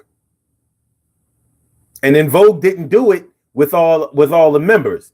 They lost Dawn by the time they got the EV3. And what other female groups just don't last anyway. So it's hard to say, who turned their back on whatever. But I don't. Why is that? Why is that so rare to get a female group? Too much estrogen. Too much estrogen, my dude. They can't do it. Female. Listen, man. I used to be. I was a landlord. Female. I had females who was roommates. They can't do it, dog. They can't do it. Yeah, you gotta have one female per house. Because you gotta think. When you have all women in one house, they period all come on at the same time. It happens. It's a natural. So it's literally too much estrogen. They can't do it. Regardless, if they don't last long due to the fact that there's a lead singer that's overpowering the group. Like Coco could have left SWV and went solo, but she didn't. Patti LaBelle left LaBelle and went solo. But the group was called the group was called the LaBelles, right? Yes, it was called LaBelle. It was called LaBelle. Well, whose last name is LaBelle? People are probably being preyed upon, man. Like think about it. These people are being approached by people with a label. It's like Gloria Estefan in the sound machine. Just because only thing I'm saying. Hold on. Is it really turning your back if someone from the executive team of the label approaches you? They're like, "Hey, man, you leave this group, we'll give you a bunch of money. We got you lined up, bro." And then this happens that whenever someone leaves a successful group like that and goes out on their own, it's a gamble logistically and commercially. Miss Destiny's Child too, son. Huh? Well, all I'm saying is that a lot of times you can't really blame the person when there are people in charge of them are telling them to go and leave the band. That happens. When Jimi Hendrix wanted to leave the Jimi Hendrix Experience and start his own band, the record labels told him not to do it, and they dropped him. And that's the kind of deal. That's what people nowadays deal with. It's the money from the label. They'll cut you off if you don't do what they want to do. So is it turning your back on the band if they tell you, "We're done supporting this band. You want to stay in this label? You got to fucking leave, bro." I mean, you can stay with the band, but then you're going back to work at Starbucks or Burger King. You're going off the road right away. Yeah, and that's you got to make a choice at that point. My thing is, I can't say whether Patti LaBelle turned her back on the LaBelles because I don't have enough information to support that. You know what I mean? Like, I just don't know. Like, just because you go solo doesn't necessarily mean that you turned your back on somebody. It could have been a mutual decision between all parties involved. Like, maybe we put this group together so we could all get our shot at going solo. So I can't speak on the LaBelles. Well, you know what I'm saying? On the way I speak on it, because I've seen the documentary of it, and both Nola Hendricks and the other lady have said that Patti LaBelle left the group, and that's why the group didn't have staying power. Okay, well, see, that's what I was asking, because, like I said, I don't know. I didn't know nothing about LaBelle. I don't know nothing about that. But what about? Let me ask you a question. What about Harold Melvin and Blue Notes and Teddy Pendergrass? I don't consider Teddy Pendergrass to have turned his back on Harold Melvin, because Harold Melvin was trying to kill the boy. And he was shiesty as shit too. Yeah, so no. He left for his own safety and still wasn't safe. You know what I'm saying? The Blue Notes. So no, I definitely. Well, don't. I'm going to tell him. Well, have you ever heard of the group Simply Red, right? Yeah. When they sing, "If you don't know me by now," that's a remake of Harold Melvin and the Blue Note song, and Teddy Pendergrass. Okay, cool. All right. So when you get a chance, you listen to that. All right. So I'm just trying to stick to the criteria of what turning your back is. You know what I mean? Like, we can't keep going back to making it what we want it to be. You know what I'm saying? That's why I was asking you about the LaBelles, because I don't know. But I know just going solo is not turning your back. You might be doing that shit for your own safety. You might be doing it for your own. Y'all may have had. Yeah. You looking like Wu-Tang. How about this? If you're doing well for yourself and you make it, and your band's doing well, and you make a decision to change things because you want to do better than the rest of them, that's turning your back. But if you're not doing well as a band and you leave and you succeed, I think that's justified. I think it's looking after yourself and hurting others. That has to be the criteria, in my opinion. It's the hurting others part. Like, if you know that your other bandmates cannot make it on their own or with each other without you, that still doesn't necessarily mean that you turned your back on them, because you don't owe them, your dedication. It's not like they your blood brothers and sisters, and even if they were, you know what I mean? You gotta learn, you gotta grow. They have to learn how to make it on their own as well. You know what I mean? This is artistry. Yeah. We talking about the fucking record industry. We're not talking about helping somebody with math, but at the same time, you look at a group like the Wu-Tang Clan. Now they started out as a group, but they had the conscious decision. They knew that they wanted every artist to have a solo project and to be able to go solo. Well, and I think RZA kind of like started all that. He was a confident leader. Yeah, a lot of that happened. An old dirty bastard and all that shit, But the thing is, they had a conscious plan. Each one of those members knew that they were going to go solo. Each and every one of them, and each and every member followed the plan. So I imagine other groups that will that have gotten together probably didn't have the same plan. Like all right, for example, I do consider Busta Rhymes to have turned his back on leaders of the new school. Yeah, he I think he did that. I definitely think he turned his back on. He unlocked something though. You gotta admit though, Busta in the mid-90s was fucking fire. It was good. I mean, well, what happened was he did the remix to Scenario, and he did his bars were so tight, and his performance to that song was so tight that people was talking about him off the Scenario album.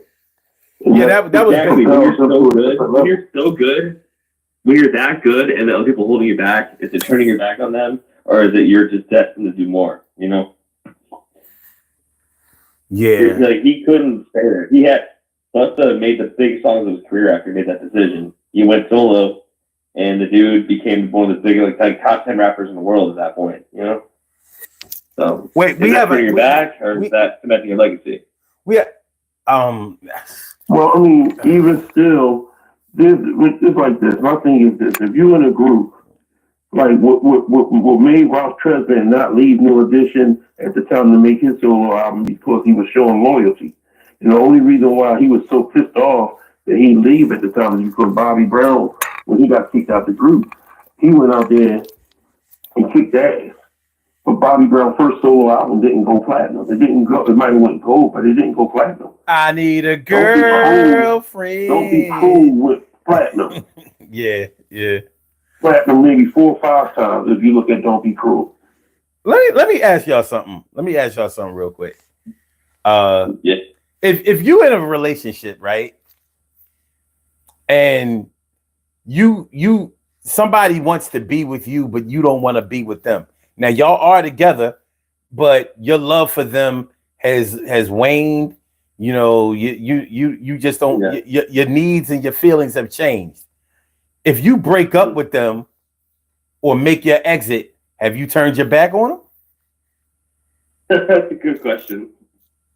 Oh man, you put it like that, and then it kind of puts what I said, makes me think about it, because it's better for you, but it's hurting them.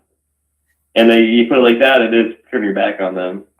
But at the same time, are they more productive? If you're doing that, you're turning your back on them for the betterment of what you feel as though is best for you. Are you so turning? You are somewhat turning your back on them because it's for the betterment of yourself. You're still not putting the relationship as a whole. Why not? You understand what I'm saying? If you're focusing on you and not we. You focus on me and not we. Yeah, but if you are unhappy, that's the whole thing I feel about. If you are unhappy, can the relationship be happy? No, if you are unhappy, the relationship can't be happy. But at the end of the day, if you're unhappy and she's happy, and you want the relationship to be happy, then there has to be a discussion on how can you make it happy. How do you? Wait, hold on a minute, Chad. Hold on a minute. What makes you say that the other person is happy? They may not want to break up, but that doesn't mean that they're happy. Okay, yeah. I was about to say that. It's actually like if one person's unhappy, the other person can pretend, but they're not going to be happy either.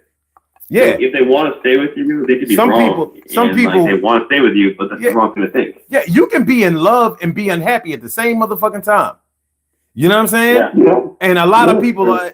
And the reason that I'm asking this question is because you owe it to yourself. You were born by yourself.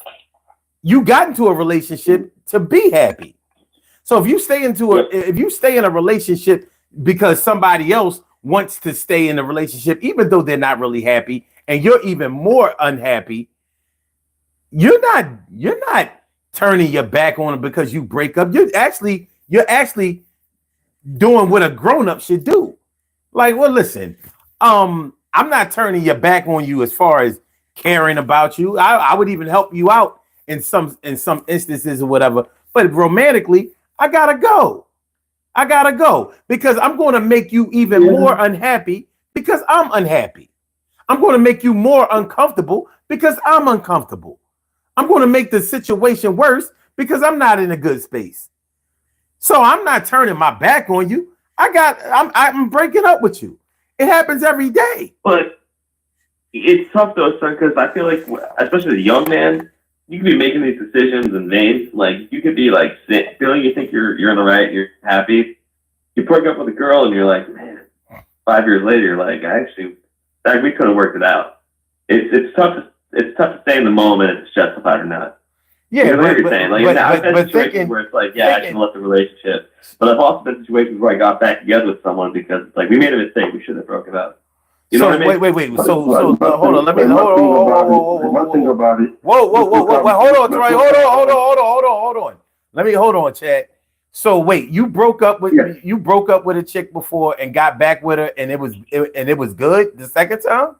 Yes, you know what? Maybe I'm the one in a million, but it happened to me, and I'm gonna get married to that girl. Yeah, I swear to God, because that's a foreign it situation. happened. Normally, when you break up with somebody, and you know when you're apart from them, you know things start to happen, and you start to remember all the good times that you had for that person, and you may have a renewed appreciation for them and everything. And then when you get back with them, then you get quickly reminded of how come you broke up with them in the first place. You know, You forgot. I felt that too. But with this person, it's a long story. We're not getting it right now, but it was I the fact understand. we were together for a long time. Yeah. Okay. All right. And there's so many similarities. I won't get into the personal stuff of personal things happen, like tragedies on her end and my end. Yeah. Brought us together. And we fought when we were fucking kids. Like, we were like 17 when we got together. Yeah. By the time we're 19, 20, I'm a fucking asshole, young kid, young man, working, stressing out. She's a young girl, you know, emotions crazy. And then by the time I get to my late 20s and she's in her late 20s, we reconnect and we're like, damn, there's a lot that we both grew a lot. And then we got back together, and the good parts stayed, the bad parts weren't there anymore. Okay. You know what I mean? Yeah, the reason, as you can see, there's a method to my madness. I'm asking y'all about certain situations because I'm really trying to get this whole turning your back on somebody. I'm trying to get us to think and open our minds as to locking down exactly what this turning your back on somebody thing means. You know what I'm saying? Because if we're going to talk about fans turning their back on groups and artists and all that kind of shit, we're going to have to learn exactly what we're talking about if we're going to qualify that. Well, it's tough. You know, your topics always have something in common. I noticed they're always like malleable. I feel like it's hard. It's a good conversation because I feel like it's almost impossible to answer that question. That I think people are. It's almost like politics. I think if you're smart enough, you can pick a side and you can put up a good case for it. Mm-hmm. But when it comes to spiritual things, it's even deeper than that. It's even deeper than politics because there's some substance behind it. And I think you really can't dial it down because, like Troy said, there's good reasons to do it. Hey, and like you said, son, bad reasons to do it. We're talking there's about a lot of gray area in between it. It's like, man, I don't. And it should be because we're talking about the human experience. Now, when I asked y'all about you know your girlfriends and stuff like that, and whether if breaking up with them would be turning them back. Now, I will say this. Let's say you were married or had children with somebody, and let's say you didn't just break up with your or divorce your spouse or break. You're talking divorce, child support, all that, man. Yeah, like now you're not going, and like now maybe y'all had a stepchild or a non-biological child that you were openly supporting and treating as one of your own, and now that y'all broke up, now you doing an audit. Oh, I don't have to give them no money no more, or even any love or support anymore. That would be turning your back on somebody. Yeah, like if you could legally get away to detach yourself. Yeah. You know, like I'm leaving everything. The love, the money, the family, everything. Well, that's not just the girl, that's your kids too. But yeah, that's I'm just saying I would consider that a divorce wouldn't be necessarily turning your back on your family. But no longer offering any support of any type of way. Yes. That's the quintessential meaning of turning your back on somebody. Like, yo, that ain't cool. You know what I mean? Yeah. Well, but the thing about music is it's a crazy industry. Music is a crazy world, man. And when you get contracts where it's like everyone gets a certain percentage, a lot of the times the singers will get a higher percentage because they'll take the songwriting credit because they wrote the lyrics. Meanwhile, they didn't even write the guitar part or the drum part, the bass part. Some guy in a suit comes up and says, "I'll give you a great deal, man. You can start your own career." And they go off and do their own thing. They think it's for the best, and then both groups fail. And it's like, is it turning your back, or is it just the world you live in going crazy? At that point, I just don't think that. One thing about it, what makes these discussions about music, and I want to tell you, son, all the discussions this week has been tremendous. So I want to commend you on that. all the things you've been coming up with. But Thank the thing you. about Thank it you, is Dave. that Appreciate with this discussion right here, there's like it's gray areas because when I bring up something, you say I haven't heard that or you don't know that, and that's something that now what I need to do now is that when I bring up something, I have to investigate it before then, because that way I can guide you to where you need to look at it at. Thank you. You know what I'd I'm saying? appreciate that. Because You know what I mean? I don't want to be giving out no false information or acting like I know something. Right. You know what I mean? Like my ego don't make me act like I know something that I don't know. I don't shit. I've looked stupid before, and I don't like how I feel. You know, and the thing about it is when we talking about groups, you know, my guesstimation of certain situations is that if I'm the singers and I'm the people in the Commodores, and I know Lionel's writing all these songs, and I know he's the singer on majority of these songs, and he leaves the group, he's turning his back on them because they really don't want him to leave because there's not going to really be a group. As you can see, it was not a lead singer on Night Shift. It was two singers that sung that part on Night Shift, and after that, there was no more hits. Like I said, I have no doubt Yeah. that Lionel Richie turned his back on the Commodores. No doubt. What about Michael Jackson and the Jackson 5? He turned his back on the Jackson. No, but see, I do think he did. Because I think he did. He did. I disagree because I think when you look at it, like the Jackson 5, they were all amazing. Jackson 5 was a great band. Michael could have never done that. Legacy cemented. But Michael Jackson was a fucking gift of the universe, man. Like when he did his own thing, and he got away from his dad. When he got away from his dad, and he controlled the record label, and he had the best producers working for him. He changed the world. You know what I mean? And it's like, did he really bring it back, or did you have to? He could have stayed with them. Let's look at New Edition. Bobby Brown got kicked out the group. He brought in Johnny Gill. Bobby Brown had a solo album. Johnny Gill came in, did his song, came in and did his shit, and he had a solo album. Ralph Tresvant had a solo album, and Bell Biz DeVoe was over. And now when you go like four, but imagine a world without Dangerous and Bad and Thriller. Like imagine a world without Thriller. He still could have done that and still went on tour with the Jackson 5. Well, the problem is you're. It was the one victory tour. It was like the fact that Michael was approached by producers and he entered a world that was transcending what Jackson 5 was. You went from a band that was solid and it was well done. He was given the best the world had at the time. Michael Jackson was given a golden platter to do whatever he wanted, and that's why it happened. Jackson 5, I don't think would have been the thing about it, he could have stayed with the Jackson 5 because they did go on a victory tour. They went on one tour together. Absolutely. I don't think Jackson 5 could write Beat It. I don't think Jackson 5 can write Smooth Criminal or Speed Demon or Rock With You. You can do your part with the Thriller album and all the other albums you can do, but you can still include your brothers in that act. You can still do Michael Jackson 100% turned his back on the Jackson 5. He talked bad about him. He did. He talked bad about him. You know what I'm saying? He aired out dirty laundry and all that kind. He absolutely turned his back on him. Man. He was the best. He was the best, though. I mean, regardless, he turned his back on his brothers. He did. Ain't no way around it. You could be the best and turn your back. Listen. Hey, Troy. Yeah. He even talked about turning his back on him in the Jackson 5 cartoon. Remember, he was like, he wrote him a letter like, Jackson 4. Yeah. He called him the Jackson 4. He was already leaving. No. Okay. You know, I get it. I get what you're saying, but I'm glad he did. I'm glad he did because I love Michael Jackson's catalog.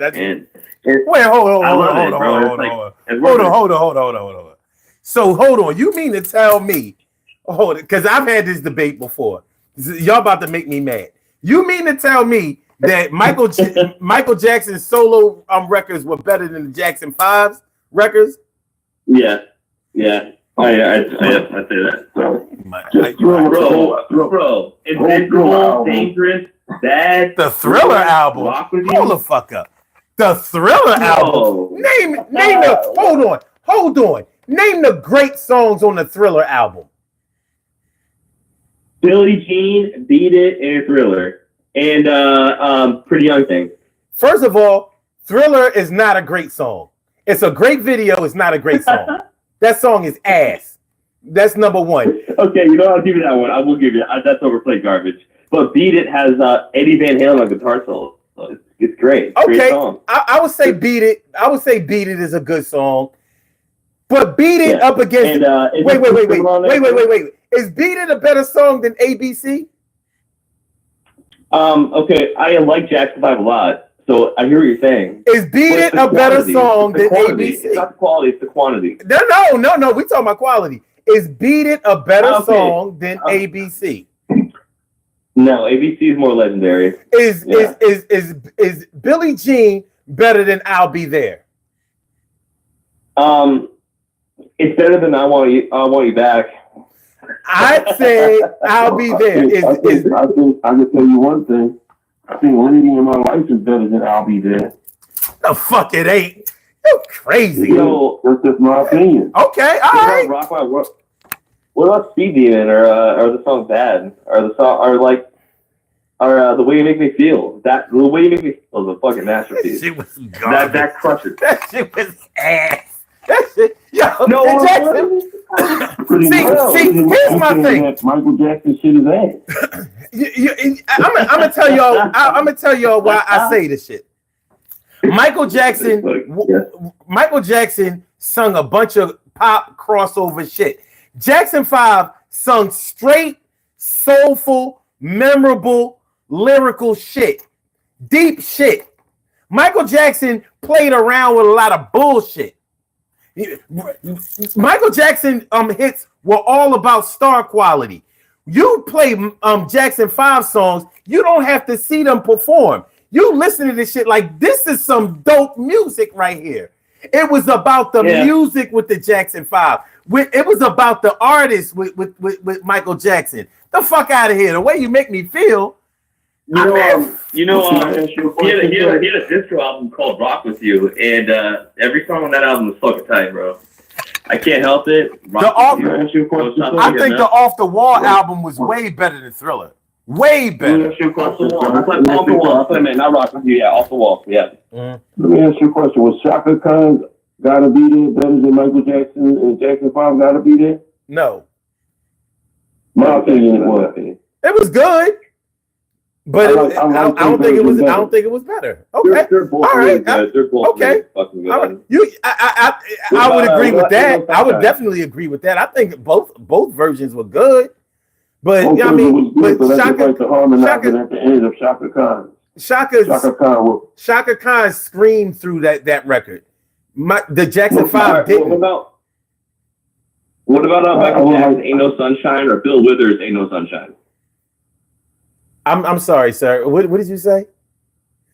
Bill Withers, Ain't No Sunshine, or Michael Jackson, Ain't No Sunshine. I thought didn't somebody else make Ain't No Sunshine? You never heard that? You heard it, right? Bill Withers is a classic. You can't take nothing away from Bill Withers. Yeah, I'm definitely picking. But I thought Michael Jackson covered that song, and it's amazing. He can cover it all day. He covered that song Didn't Beyonce cover that shit? Songs is uncoverable. I agree. I agree mostly. Like Use Me, and that kind of shit. Yeah. I mean, like you can't sing like Beyonce doing "Before I Let Go" by Frankie Beverly. That shit had never been touched ever in her life. She lost a lot of cool points with that. Disrespecting Frankie. I think Frankie passed away from that shit. And I would have died. All right, I respect your opinion, but the thing is, I think you feel touched on people's music. I think you should encourage people to change your songs. I like that. I think it's cool. It's certain. I'm gonna break it down to you. Luther Vandross did "A House Is Not a Home." That was Dionne Warwick's song. But he did it so great that people would listen to it. That was his song. Nope, that was his song. Was the Carpenter song. Nope, that was his song. You don't even think the Carpenter song. Hey, Troy, nope, that was his song. No, it wasn't. The Carpenters covered him. Dion covered him. Those songs was his. How shitty? I was there when he wrote it. I was there when he wrote it. I was there when he wrote it. Let's look at all the Bob after Jimi Hendrix took his songs and made it better. You know, like that happens sometimes. Yeah, the songs they had from both Blue Magic had "Be My Girl" and the other boy I forgot. Something Henderson came back and done "Be My Girl" too. And I heard that version. I was like, "Fuck Blue Magic's version." Blue Magic's version don't have shit to do with what's his name Henderson, Michael Henderson. He tore it down. All of them lost today. Your love converted me. I'm like, what the fuck? So it's so much. If you tune down, I think tuning. I play music too, and like tuning down is cheating, bro. I agree. If you're singing, tuning down, unless your voice really nails it. Otherwise, it's why the fuck are you tuning down, man? Even though Aaliyah did the version of "At Your Best," it was good that she did it, but it wasn't better than Ron Isley.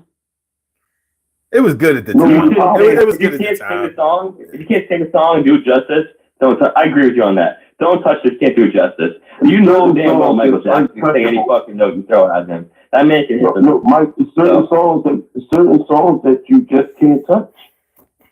Like certain people can't touch. You cannot touch. People are gonna do it, man. People will do it. Listen, y'all. I'm about to turn my back on y'all because we've been this show has been over 3 hours. 2 hours and 15 minutes. So I'm about to turn my back on y'all. Say y'all goodbyes and let's get out of here and do these birthday shout outs. Hey Troy, good to see you talking, man.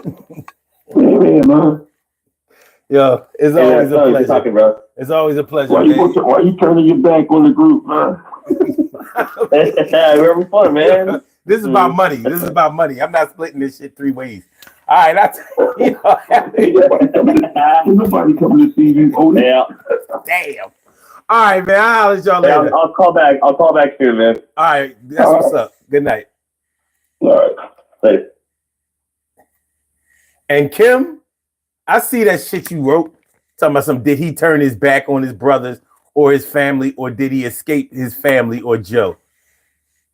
He turned his back on his brothers. They all had to escape the wrath of Joe. The wrath of Joe. You know what? Speaking of Joe Jackson, I saw somebody on social media wrote some old crazy shit like people want to talk about Joe Jackson abusing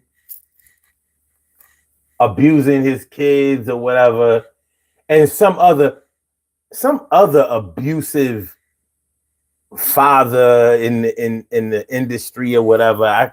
Insert a name because I don't know nobody except for Joe Jackson.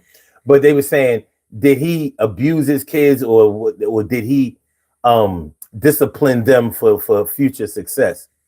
And I was like, motherfuckers. First of all, black people, yo, man, y'all gotta dumb down some of that slave mentality. Y'all gotta stop praising ass whoopings like that's y'all claim to fame. You know what I mean? Y'all praise ass whoopings more than y'all do school, more than y'all do church, more than y'all do spiritual enlightenment, more than y'all do mentorship. Y'all think the way some of y'all act like the belt or the whip or the shoe or the whatever you got beat with, the extension cord. Y'all act like that was the biggest, greatest learning tool that y'all ever had. But I think it's a little odd that if you check the prison system, all of the motherfuckers in there got their ass whooped. How'd that turn out? But I bet you if you check most of the colleges out here, especially on the graduate level, you don't see as much incidence of abuse. They definitely didn't whip them into becoming scholars or into being educated. So we gotta chill with that. We gotta chill. All right, man. Let's do these birthday shout outs. We have some birthday shout outs to do. Some people were born on this glorious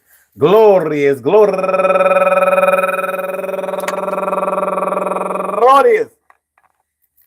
March 21st, first day of spring, and they deserve to be acknowledged. So let's go about our business of acknowledging them, making them feel special because they are special, because they are special, because they are S-P-E-C-I-A-L. They get the R-E-S-P-E-C-T. They are S-P-E-C-I-A-L. They get the R-E-S-P-E-C-T. They are S-P-E-C-I-A-L. They get the R-E-S-P-E-C-T. They get number one out the box. My man Tony Gilmore, professionally known as my man Shoshin, or is it Shoshan? Whatever. I think he's from Harrisburg or something like that. He's a good singer. And also Shelly Johnson, happy birthday to you. And R. Jeffrey Davis, Amina James, Alyssa Nicole, Noli, Selena, Yarisis, Gregorio Pimentel, Vicky Threadwell Matthews, and last but not least, Dawn Roberts. I want to say happy birthday to all of y'all, and I hope that today finds you all in good health, happiness, mind, body, soul, and spirit. And that goes out to each and every person out there born on this glorious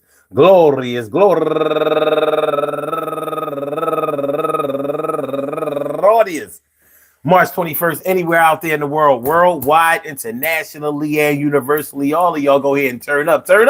But don't turn up too loud. Just turn up loud enough so everybody can hear you. Rock out, rock on into the damn, the rock out, rock on into the damn, rock out, rock on into the damn thing. You do your thing, y'all. Represent the queens and kings. You do your thing, y'all. Represent the queens and kings. Good things happen to those who wait. Great things happen to those who grind. Anything can happen to those who go for theirs. So go hard, go for yours, and remember, I said go hard, go for yours, and remember, yeah, the fans turn your back, yo. You gotta be ready and prepared for that. Cause if you're not, you shouldn't be in this industry, because you not have to get your skin thicker than the elasticity. Hard plastic, yo, it don't break, it's brittle. You gotta be better than that. You ain't small or little. As you grow, you gotta act like you know, because the industry is going to treat you like a bad show. And you never get to put on a bad show again. Ain't nobody buying tickets to the thing, my friend. Hold on, run it back. Let's do this again. Put it under attack. I almost forgot about Maritza Allberg. Yo, I gotta give her a birthday shout out for. I gotta shout out Maritza Allberg. It's her birthday too. We shouted her out in the beginning. I told her I would shout her out in the end. I almost slipped it. I almost forgot it. Maritza. Oh, Maritza.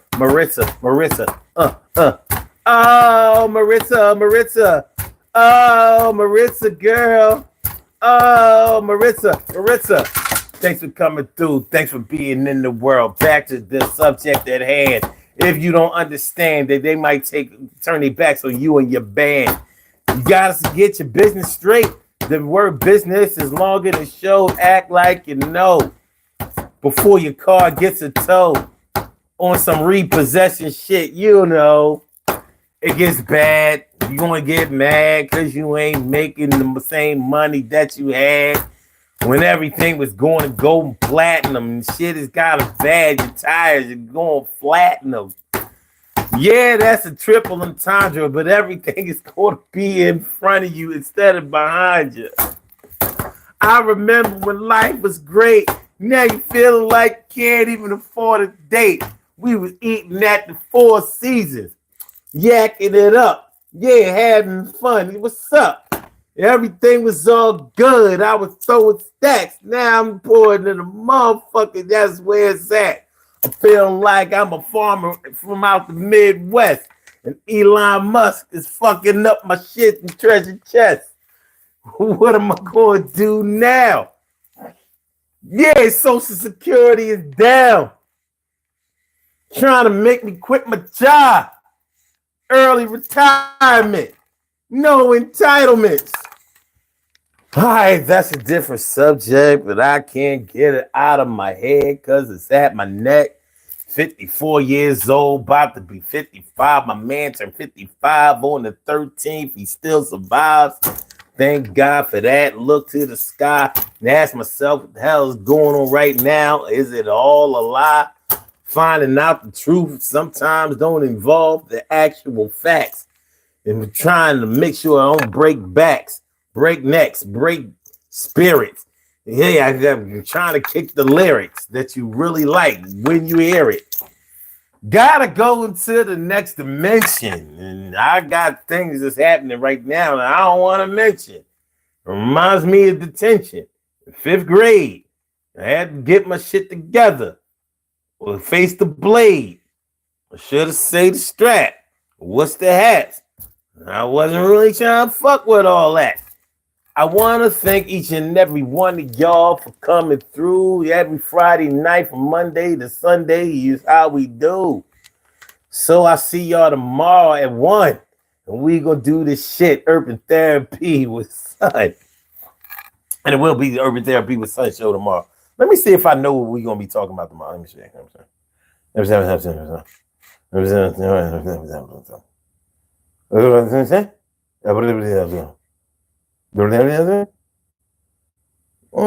I might do this topic and I might not. But because it's tentative, I ain't gonna say nothing. But let's go to this poll before we get up out of here. So the poll question that got 30 votes. What do you consider turning your back on an artist or group? All right. 47% says no longer buying their music. 33% says no longer listening to their music. 13% says no longer promoting them to others. And 7% says destroying their memorabilia. I mean, you fans out there, you don't owe anybody. You don't owe anybody your time. You don't owe anybody your effort. You don't owe anybody your ticket sales. You don't owe anybody, buying a record, tape, CDs, streams, or any of that kind of stuff. If your artist does what you want them to do, it's all entertainment. And as long as they keep entertaining you, it's business, never personal. Because trust me, they get paid for doing what they do. And until you start getting paid as a fan, you have the you have the prerogative to move from one artist to the next. If the artist that you were supporting before not doing anything that you can support anymore, then you can pick up your own bags and go on tour. All right, y'all. Peace to all my day ones, my everydays, and my brand news. I love y'all to death. Resuscitate y'all. Love y'all right back to life. We will be back tomorrow, 1:30 p.m. Eastern Standard. 1:30 p.m. Yeah, demanded. So make sure y'all come through for the Urban Therapy with Such show. Peace, y'all. Hit the like button, share the show, subscribe to the channel. Stop being a hater. God damn. I ask y'all to do this shit every night. I'll get back. I ain't got to put up with this shit.